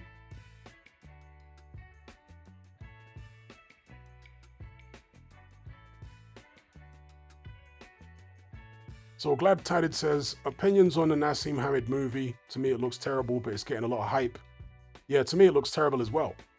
I've got no intention of watching it. I'm not that interested, to be honest, in the whole Nasim Hamed story, because I've heard it all before growing up. You know, I watched him as a fighter. I enjoyed watching him. He was very entertaining. But as a person outside the ring, I don't find him that interesting. I mean, yeah, he's funny when he works as a pundit with the Chris Eubank Jr. thing. I think he should finish and all that. But in terms of his life, I don't find his life that interesting. I don't find the beef between him and Brendan Ingle that interesting. It's just standard boxing fare, really. You know, it's standard boxing stuff. People falling out with their trainers over money. Happens week in, week out.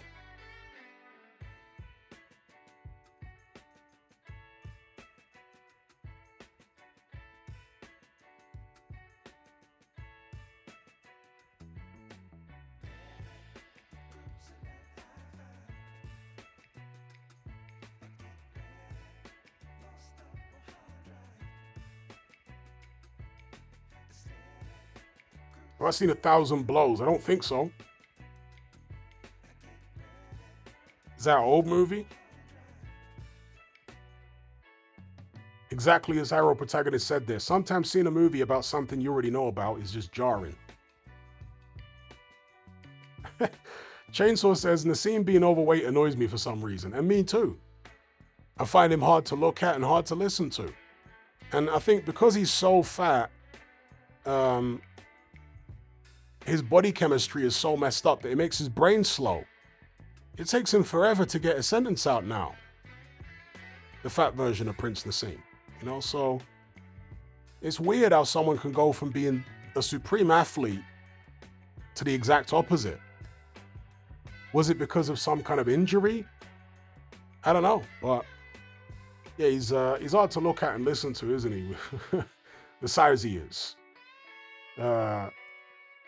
This guy's an athlete, you know, or was an athlete.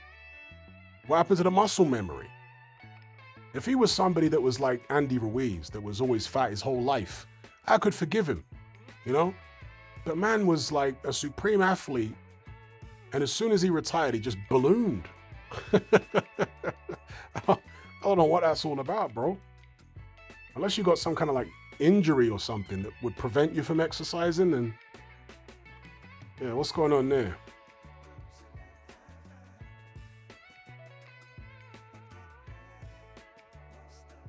Oh, okay. It's a series about Jamaicans in Old English boxing. All right.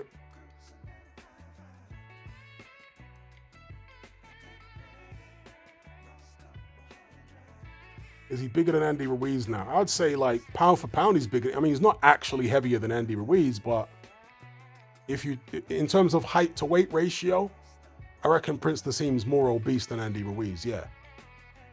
Because Prince Naseem's only about 5'4".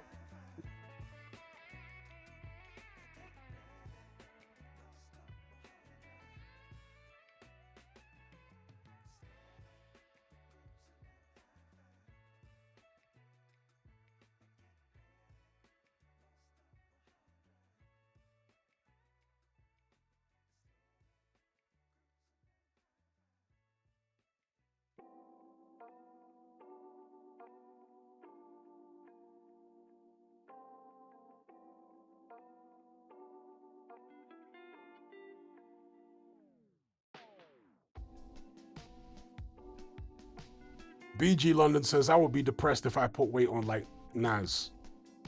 Yeah, but again, it's like, you know, some people are raised by obese parents and they're fed sugary food and all that kind of stuff from when they're young.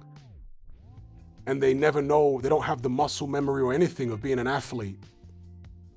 I have some level of sympathy for those people, do you know what I mean? Because their body doesn't know anything else. Whereas with Prince Naseem, for decades of his life, he was an athlete. For decades. Like, when you're an athlete like that, you know how to get in shape. You know how to be disciplined. You know, do you know what I mean? How to lose weight. So I don't get how someone can go decades of their life being a supreme athlete who used to do backflips and all sorts of stuff, very athletic, and then be content to just let himself go to the extent he's at now where he looks like Big Pun. You know, I don't get it. He looked like he was having so much fun in his boxing career being that athletic, doing backflips and, you know, leaping in with uppercuts and all this type of stuff. Why would you then be content to not even be able to walk up a flight of stairs without being out of breath? Oh, it's weird, man. Yeah, big up Jazz the First.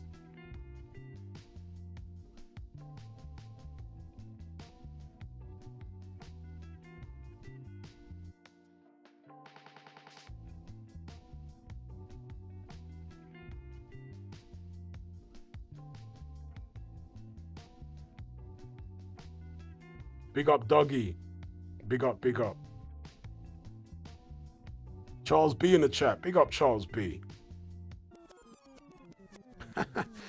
Mark Hatch says he turned into DJ Khaled.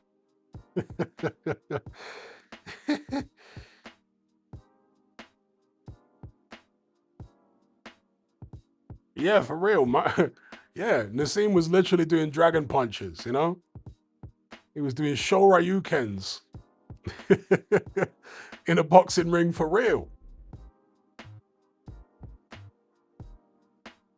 Prince Naseem is without a shadow of a doubt, or was without a shadow of a doubt, one of the most entertaining boxers of all time. Regardless of what you think about how great he was or wasn't historically, from an entertainment perspective, he has few peers. And in fact, Floyd Mayweather is a guy who doesn't often give people credit. And there was a time when Mayweather was actually linked with a fight with Prince Naseem. But Mayweather, there's a video of him, go check it out online, very rarely gives people credit, but he said Prince Naseem doesn't get the credit that he deserves. And maybe he's talking from an American perspective, and I would definitely agree with that. But all that aside, if you just look at it from a purely entertainment standpoint, Naseem was absolute box office, bro. He was so entertaining. He was incredibly athletic, was a ridiculous puncher with both hands. He would throw unusual shots, you know, leaping in with uppercuts, left or right uppercut, hooks, straight shots. I mean, the whole arsenal was there. And on top of that, he was hittable. You know, Prince Naseem was never chinny. Some people, particularly in America, tried to run with this narrative. No, he was never chinny. But because he used to lean back from punches and, you know, his defensive moves were so risky, he would get clipped on the chin clean, often when he was off balance. And that's what resulted in most of his knockdowns in his career. He went down against Kevin Kelly several times. Was he down against Augie Sanchez as well? I think he was down in that fight. He was down against, what's a Puerto Rican guy called? He knocked out this Puerto Rican guy in 2 rounds, and that guy had him on the floor. I think that was the first knockdown of his career. I forget the guy's name now. But Nasim knocked him out of like a left uppercut, right hand, left uppercut. Nearly knocked him out cold. So yeah, he got dropped a few times, but you never saw Prince Nasim get knocked out or even close to getting knocked out. You never really saw him, skating around the ring like Amir Khan, that level hurt. You never saw that. I think with Nasim, it was more so the fact he was often kind of off balance when he got caught and his chin was in the air and stuff like that. But he had a decent enough chin, Prince Nasim. He wasn't some kind of, chinny guy. I always found it ironic that Kevin Kelly, in the lead up to his fight with Nasim, and even after the fight, was accusing Prince Nasim of being chinny when Kevin Kelly had a far worse chin than Nasim ever did. Trust me. Kevin Kelly was actually a bit chinny. Prince Nasim had a much better punch resistance than Kevin Kelly. But because Prince Nasim did get hit clean and he did get knocked down in fights, that was part of what added to the entertainment, In most Prince Nasim fights, someone's getting knocked out. And Nasim, of course, never got knocked out. So it was, if a knockout was happening, the other guy was going to get knocked out. The only time he lost, of course, was on points to Marco Antonio Barrera. So, he just had a fantastically entertaining style in the ring. The ring walks were crazy. The back flips and flipping over the ropes. I mean, no one has ever done backflips as impressively, backflips and front flips as impressively in the ring after a knockout win as Prince Nasim. No one ever in boxing that I've ever seen from any country has had that level of showmanship in the ring, right? He would literally knock someone out cold and start doing backflips. Bro, that is crazy. Yeah, and he'd be doing them well. Do you know what I mean? He'd be doing backflips and front flips and all this sort of stuff really well after just icing a guy. That's box office, folks.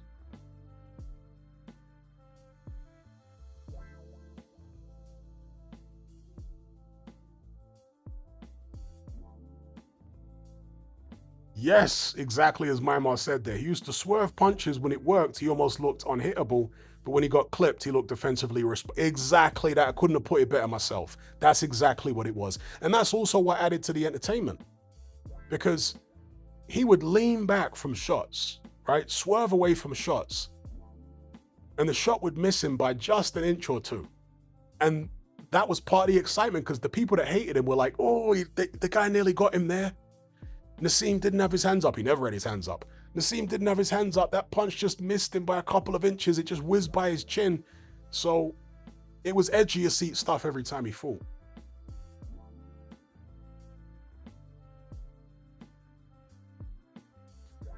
Joshua says, Tank Davis used to do backflips off the top rope like WWE. Yeah, I remember that, but it was nothing like Nasim's backflips. Nasim used to do like multiple backflips. In some fights, do you know what I mean? So it wasn't, he just did one backflip. He'd do like 1, 2, sometimes 3 backflips and then end up on the ropes with his hands. It's crazy, bro. With his gloves on. Like, it was mad. Yeah, there you go. Big up Myanmar. Smash that like button, folks. We've got 92 likes, 102 concurrent viewers. 192 concurrent viewers. If we can get up to at least 100, it'd be much appreciated. Big up everyone locked in.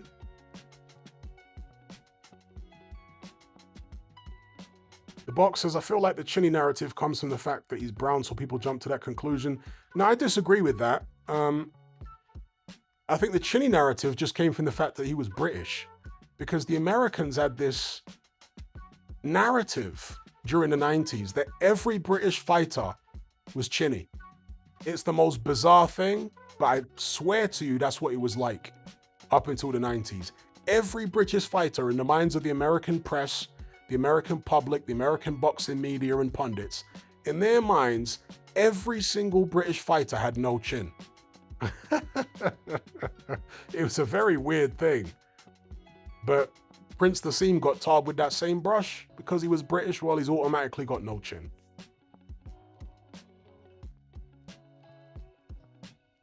Casa says he had massive legs for his weight. Yeah, he did. Massive, massive legs.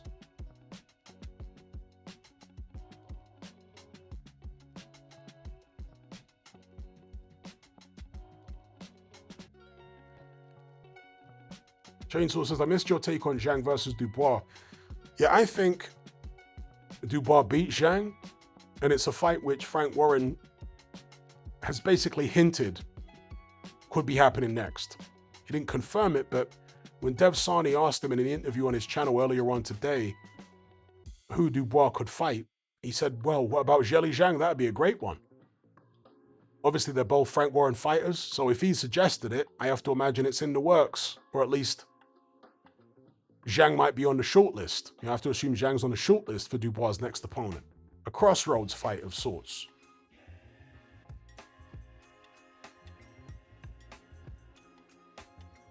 There you go, Copzilla. Tea and crumpets, eh, Hatman? Tea and crumpets. Indeed.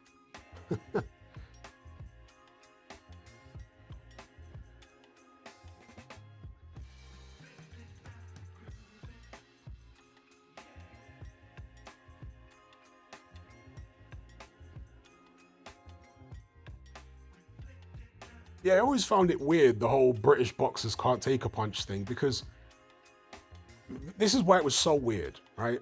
Because during that same period when they were just claiming that all British fighters had got a glass jaw, you had fighters like Michael Moorer, who legitimately had a glass jaw, and they were like glossing over it. They were constantly banging on about how Lennox Lewis had no chin in the American boxing media. But I'm telling you, Lennox Lewis's chin was like made of cast iron compared to Michael Moore's chin, or compared to Tommy Morrison's chin.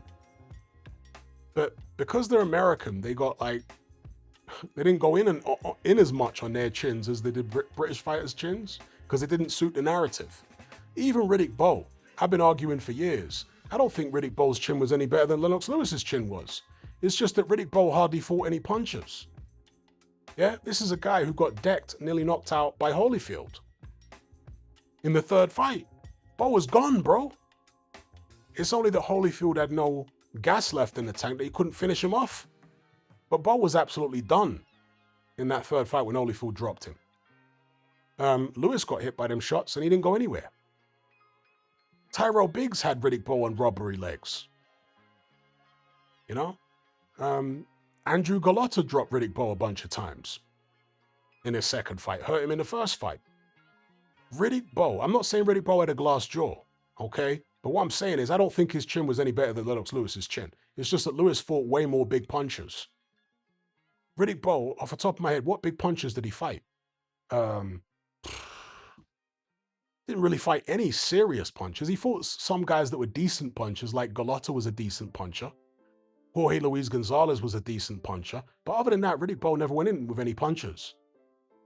And he ducked Lennox Lewis, obviously. Lewis fought Razor Ruddock, who was a massive puncher.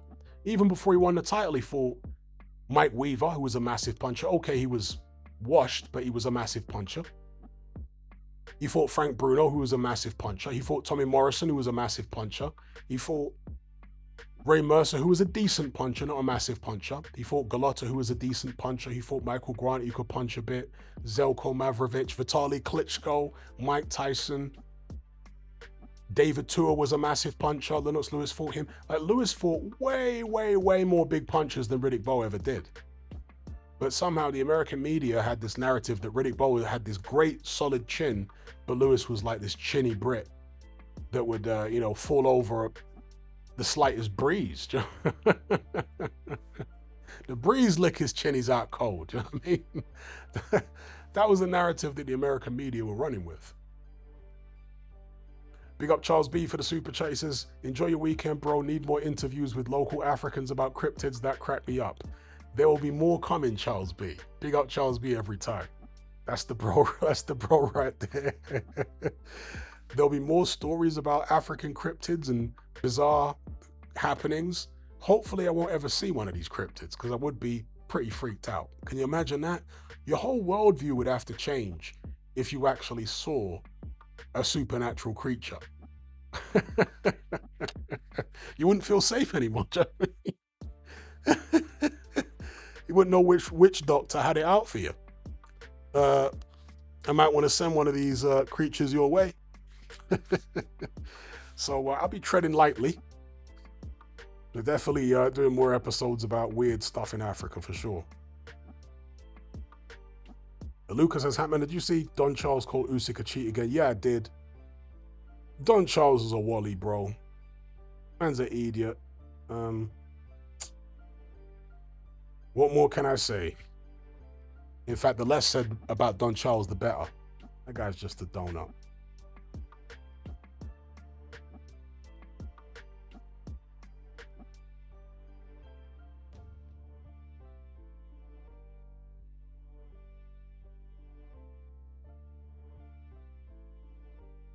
Veldar says, do you believe in non-physical beings? I'm open to the possibility. I've never seen or had any experience with, spirits or whatever the case may be, interdimensional beings, aliens. I've never had any experience with anything like that, but I've met plenty of people who have, and they appear to believe what they say that they saw. You know what I mean? So it's a weird reality. So I'm not going to dismiss it all.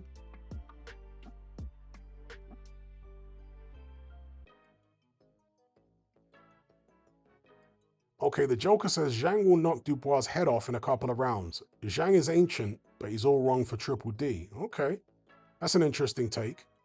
Zhang's dangerous against anyone early, but the problem is he's just got no gas tank at all. I mean, zero gas tank. He's got the worst stamina of any top 10 heavyweight by a mile, Zhang. So basically, if you get out of the first 4 or 5 rounds against him unscathed, if you've got any heart about you and any gas in the tank, and you're a top 10 heavy, you're going to beat him, particularly at his age now. So for me, all Dubois has to do is just get through that first, 5 rounds, let's say, relatively unscathed. He should win the fight. Because Zhang just has no gas tank at all. None.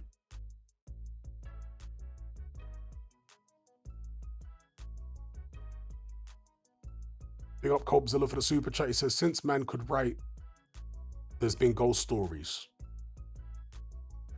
Yeah?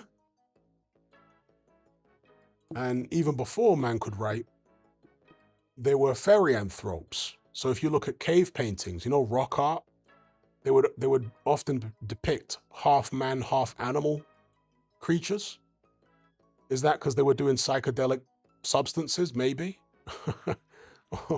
Or were they seeing spirits and other weird stuff? You let me know what you think.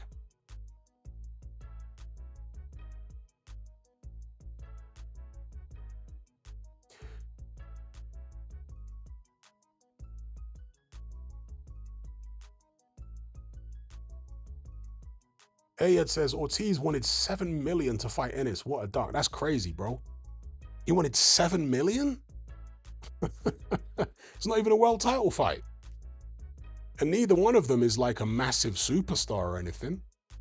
That is pretty crazy. He wanted 7 million? Where did you hear that?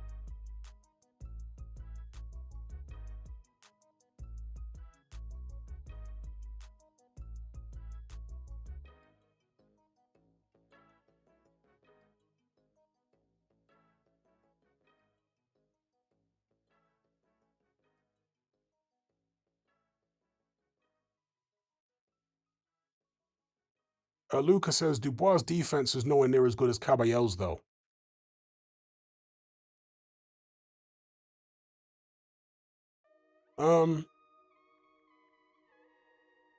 Caballo doesn't have a great defense. But is it better than Dubois? He's got better legs than Dubois when he wants to use them. And he's more fluid. Dubois is very stiff, isn't he? Even if we were to agree that Caballo's got a better defense than Dubois, Dubois hits harder than Caballo. And I think a lot harder. So when he catches Zhang with anything big, how's the old man gonna react? Zhang's never been chinny, but his gas tank is so bad that he's effectively chinny once he gets tired. Do you know what I mean? Once he's knackered, he's there for the taking. So, I mean, Jerry Forrest nearly knocked him out back in the days because he gassed out. So my money would be on Dubois, but, you know, Big Bang can crack. So I certainly wouldn't count him out. Big up Charles B says, Hatman, are you going to watch the new 28 Years Later sequel? I've seen it. Just watched it earlier on today. Spoke about it earlier on in the chat. It's definitely better than the previous film. A lot better than the previous film. There's a lot of symbolism in it, which I want to talk about in a Patreon episode.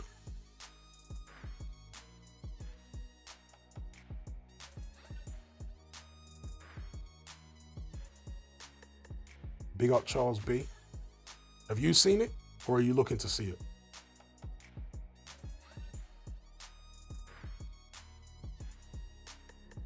No, I haven't spoken about Brian Norman Jr. and Sr. Yeah, I understand that he's fired his dad as his coach, and he's now got Derek James on board. That's interesting. It's also interesting that Derek James was apparently at the funeral for Cena and Latz. I'm not sure if it was the funeral, both their funerals happened at the same thing, but there was some type of gathering of Anthony Joshua's inner circle and whatever. And Derek James apparently attended, flew over from the United States. That's interesting. You know what? I respect Brian Norman Jr. for sacking his dad because it's such a hard thing to do. It shows that how serious he is about his career, that he's willing to do something so difficult to try and improve. So I respect it.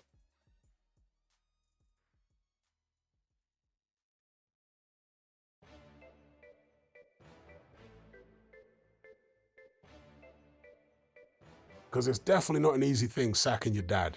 You know what I mean? That is not an easy thing to do, bro.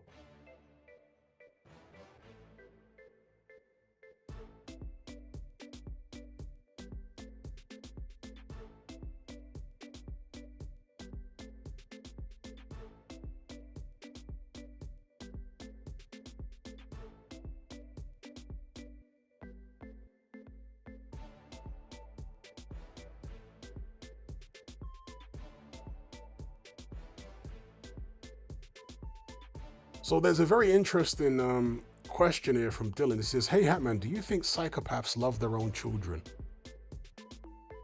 That's a very, very interesting question. But to answer that question, you would have to define love, you know?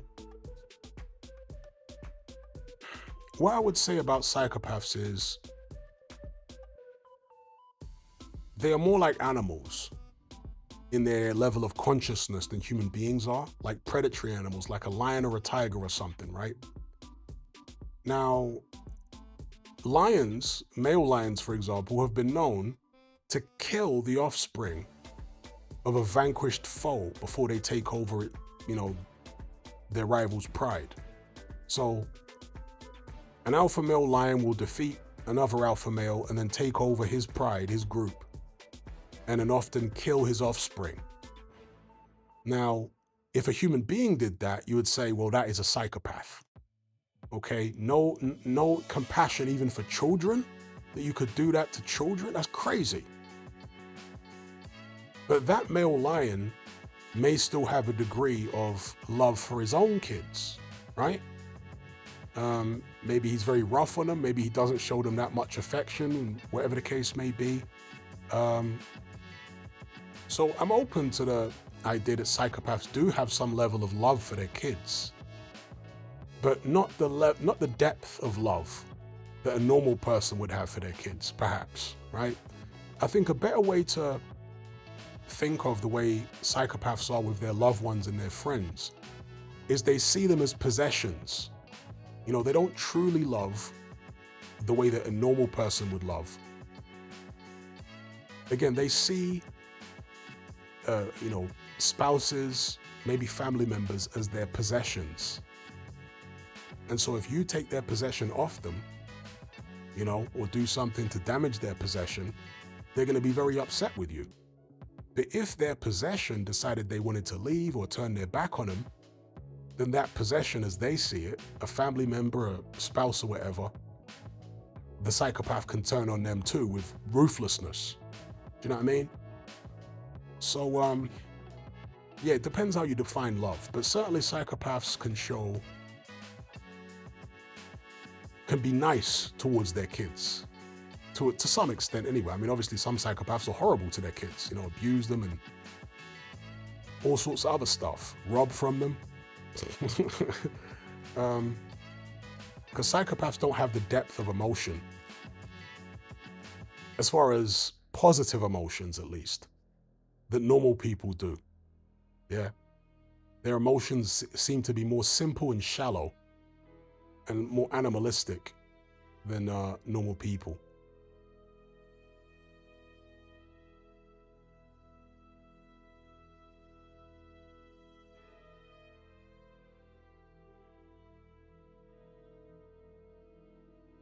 But that was a great question from Dylan 1159. Very, very good question.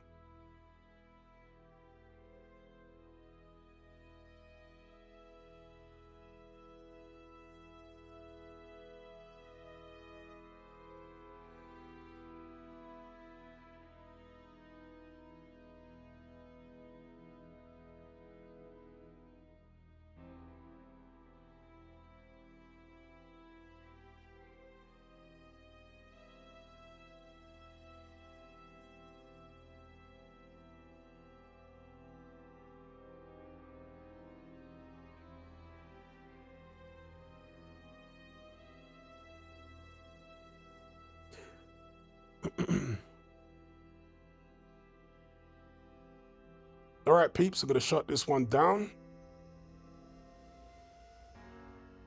Been streaming for, what is it, just over 2 hours now. So, you know the routine. I'd like to thank each and every one of you for joining this conversation, and a special shout out to those who donated via Super Chat. They were Matt Borgerson, Ben Odom, Gaz, Copezilla, Jack Trussler, Harold Protagonist, Deb Yarka, Jazz the First, Charles B. Big up yourselves for the Super Chats. Much appreciated. And everyone else, again, thank you for joining the conversation. It's been great. And oh my gosh, before the chat is over, Funny Faces has just hit me with an amazing super chat here. So special double, triple shout out to you, Funny Faces, for that one. Says Hatman live streams are undefeated. I would certainly hope so. And drinks are on me. And if they're not on me, they're on Funny Faces because he's obviously got the bag. Big up Funny Faces for the super chat, surprising me at the last minute. If there's anything you want me to say before I go, that super chat definitely warrants me staying on for a bit. If you want me to talk about anything, big up Danny. He says, how many rounds does Wilder last against Usyk?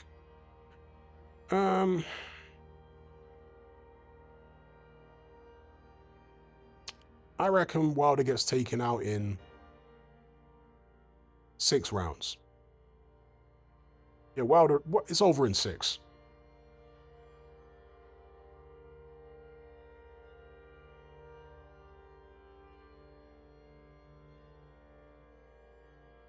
Am I being generous saying that Wilder lost 6 rounds against Usyk? But that's what I would go with. Am I wearing a hat? Not right now. Not right now.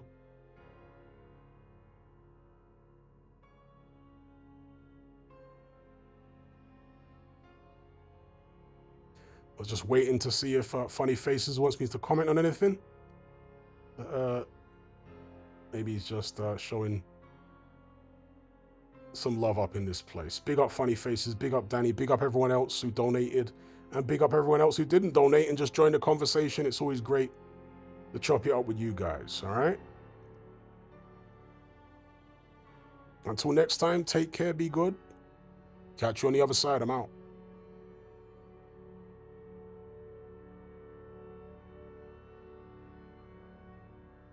Big up Funny Faces. He's definitely got the bag. Big up, sir. That must be the biggest single super chat I've had ever. So much appreciated. Rest up yourself, my guy. Enjoy your weekend. Everyone enjoy your weekends. Catch you on the next one.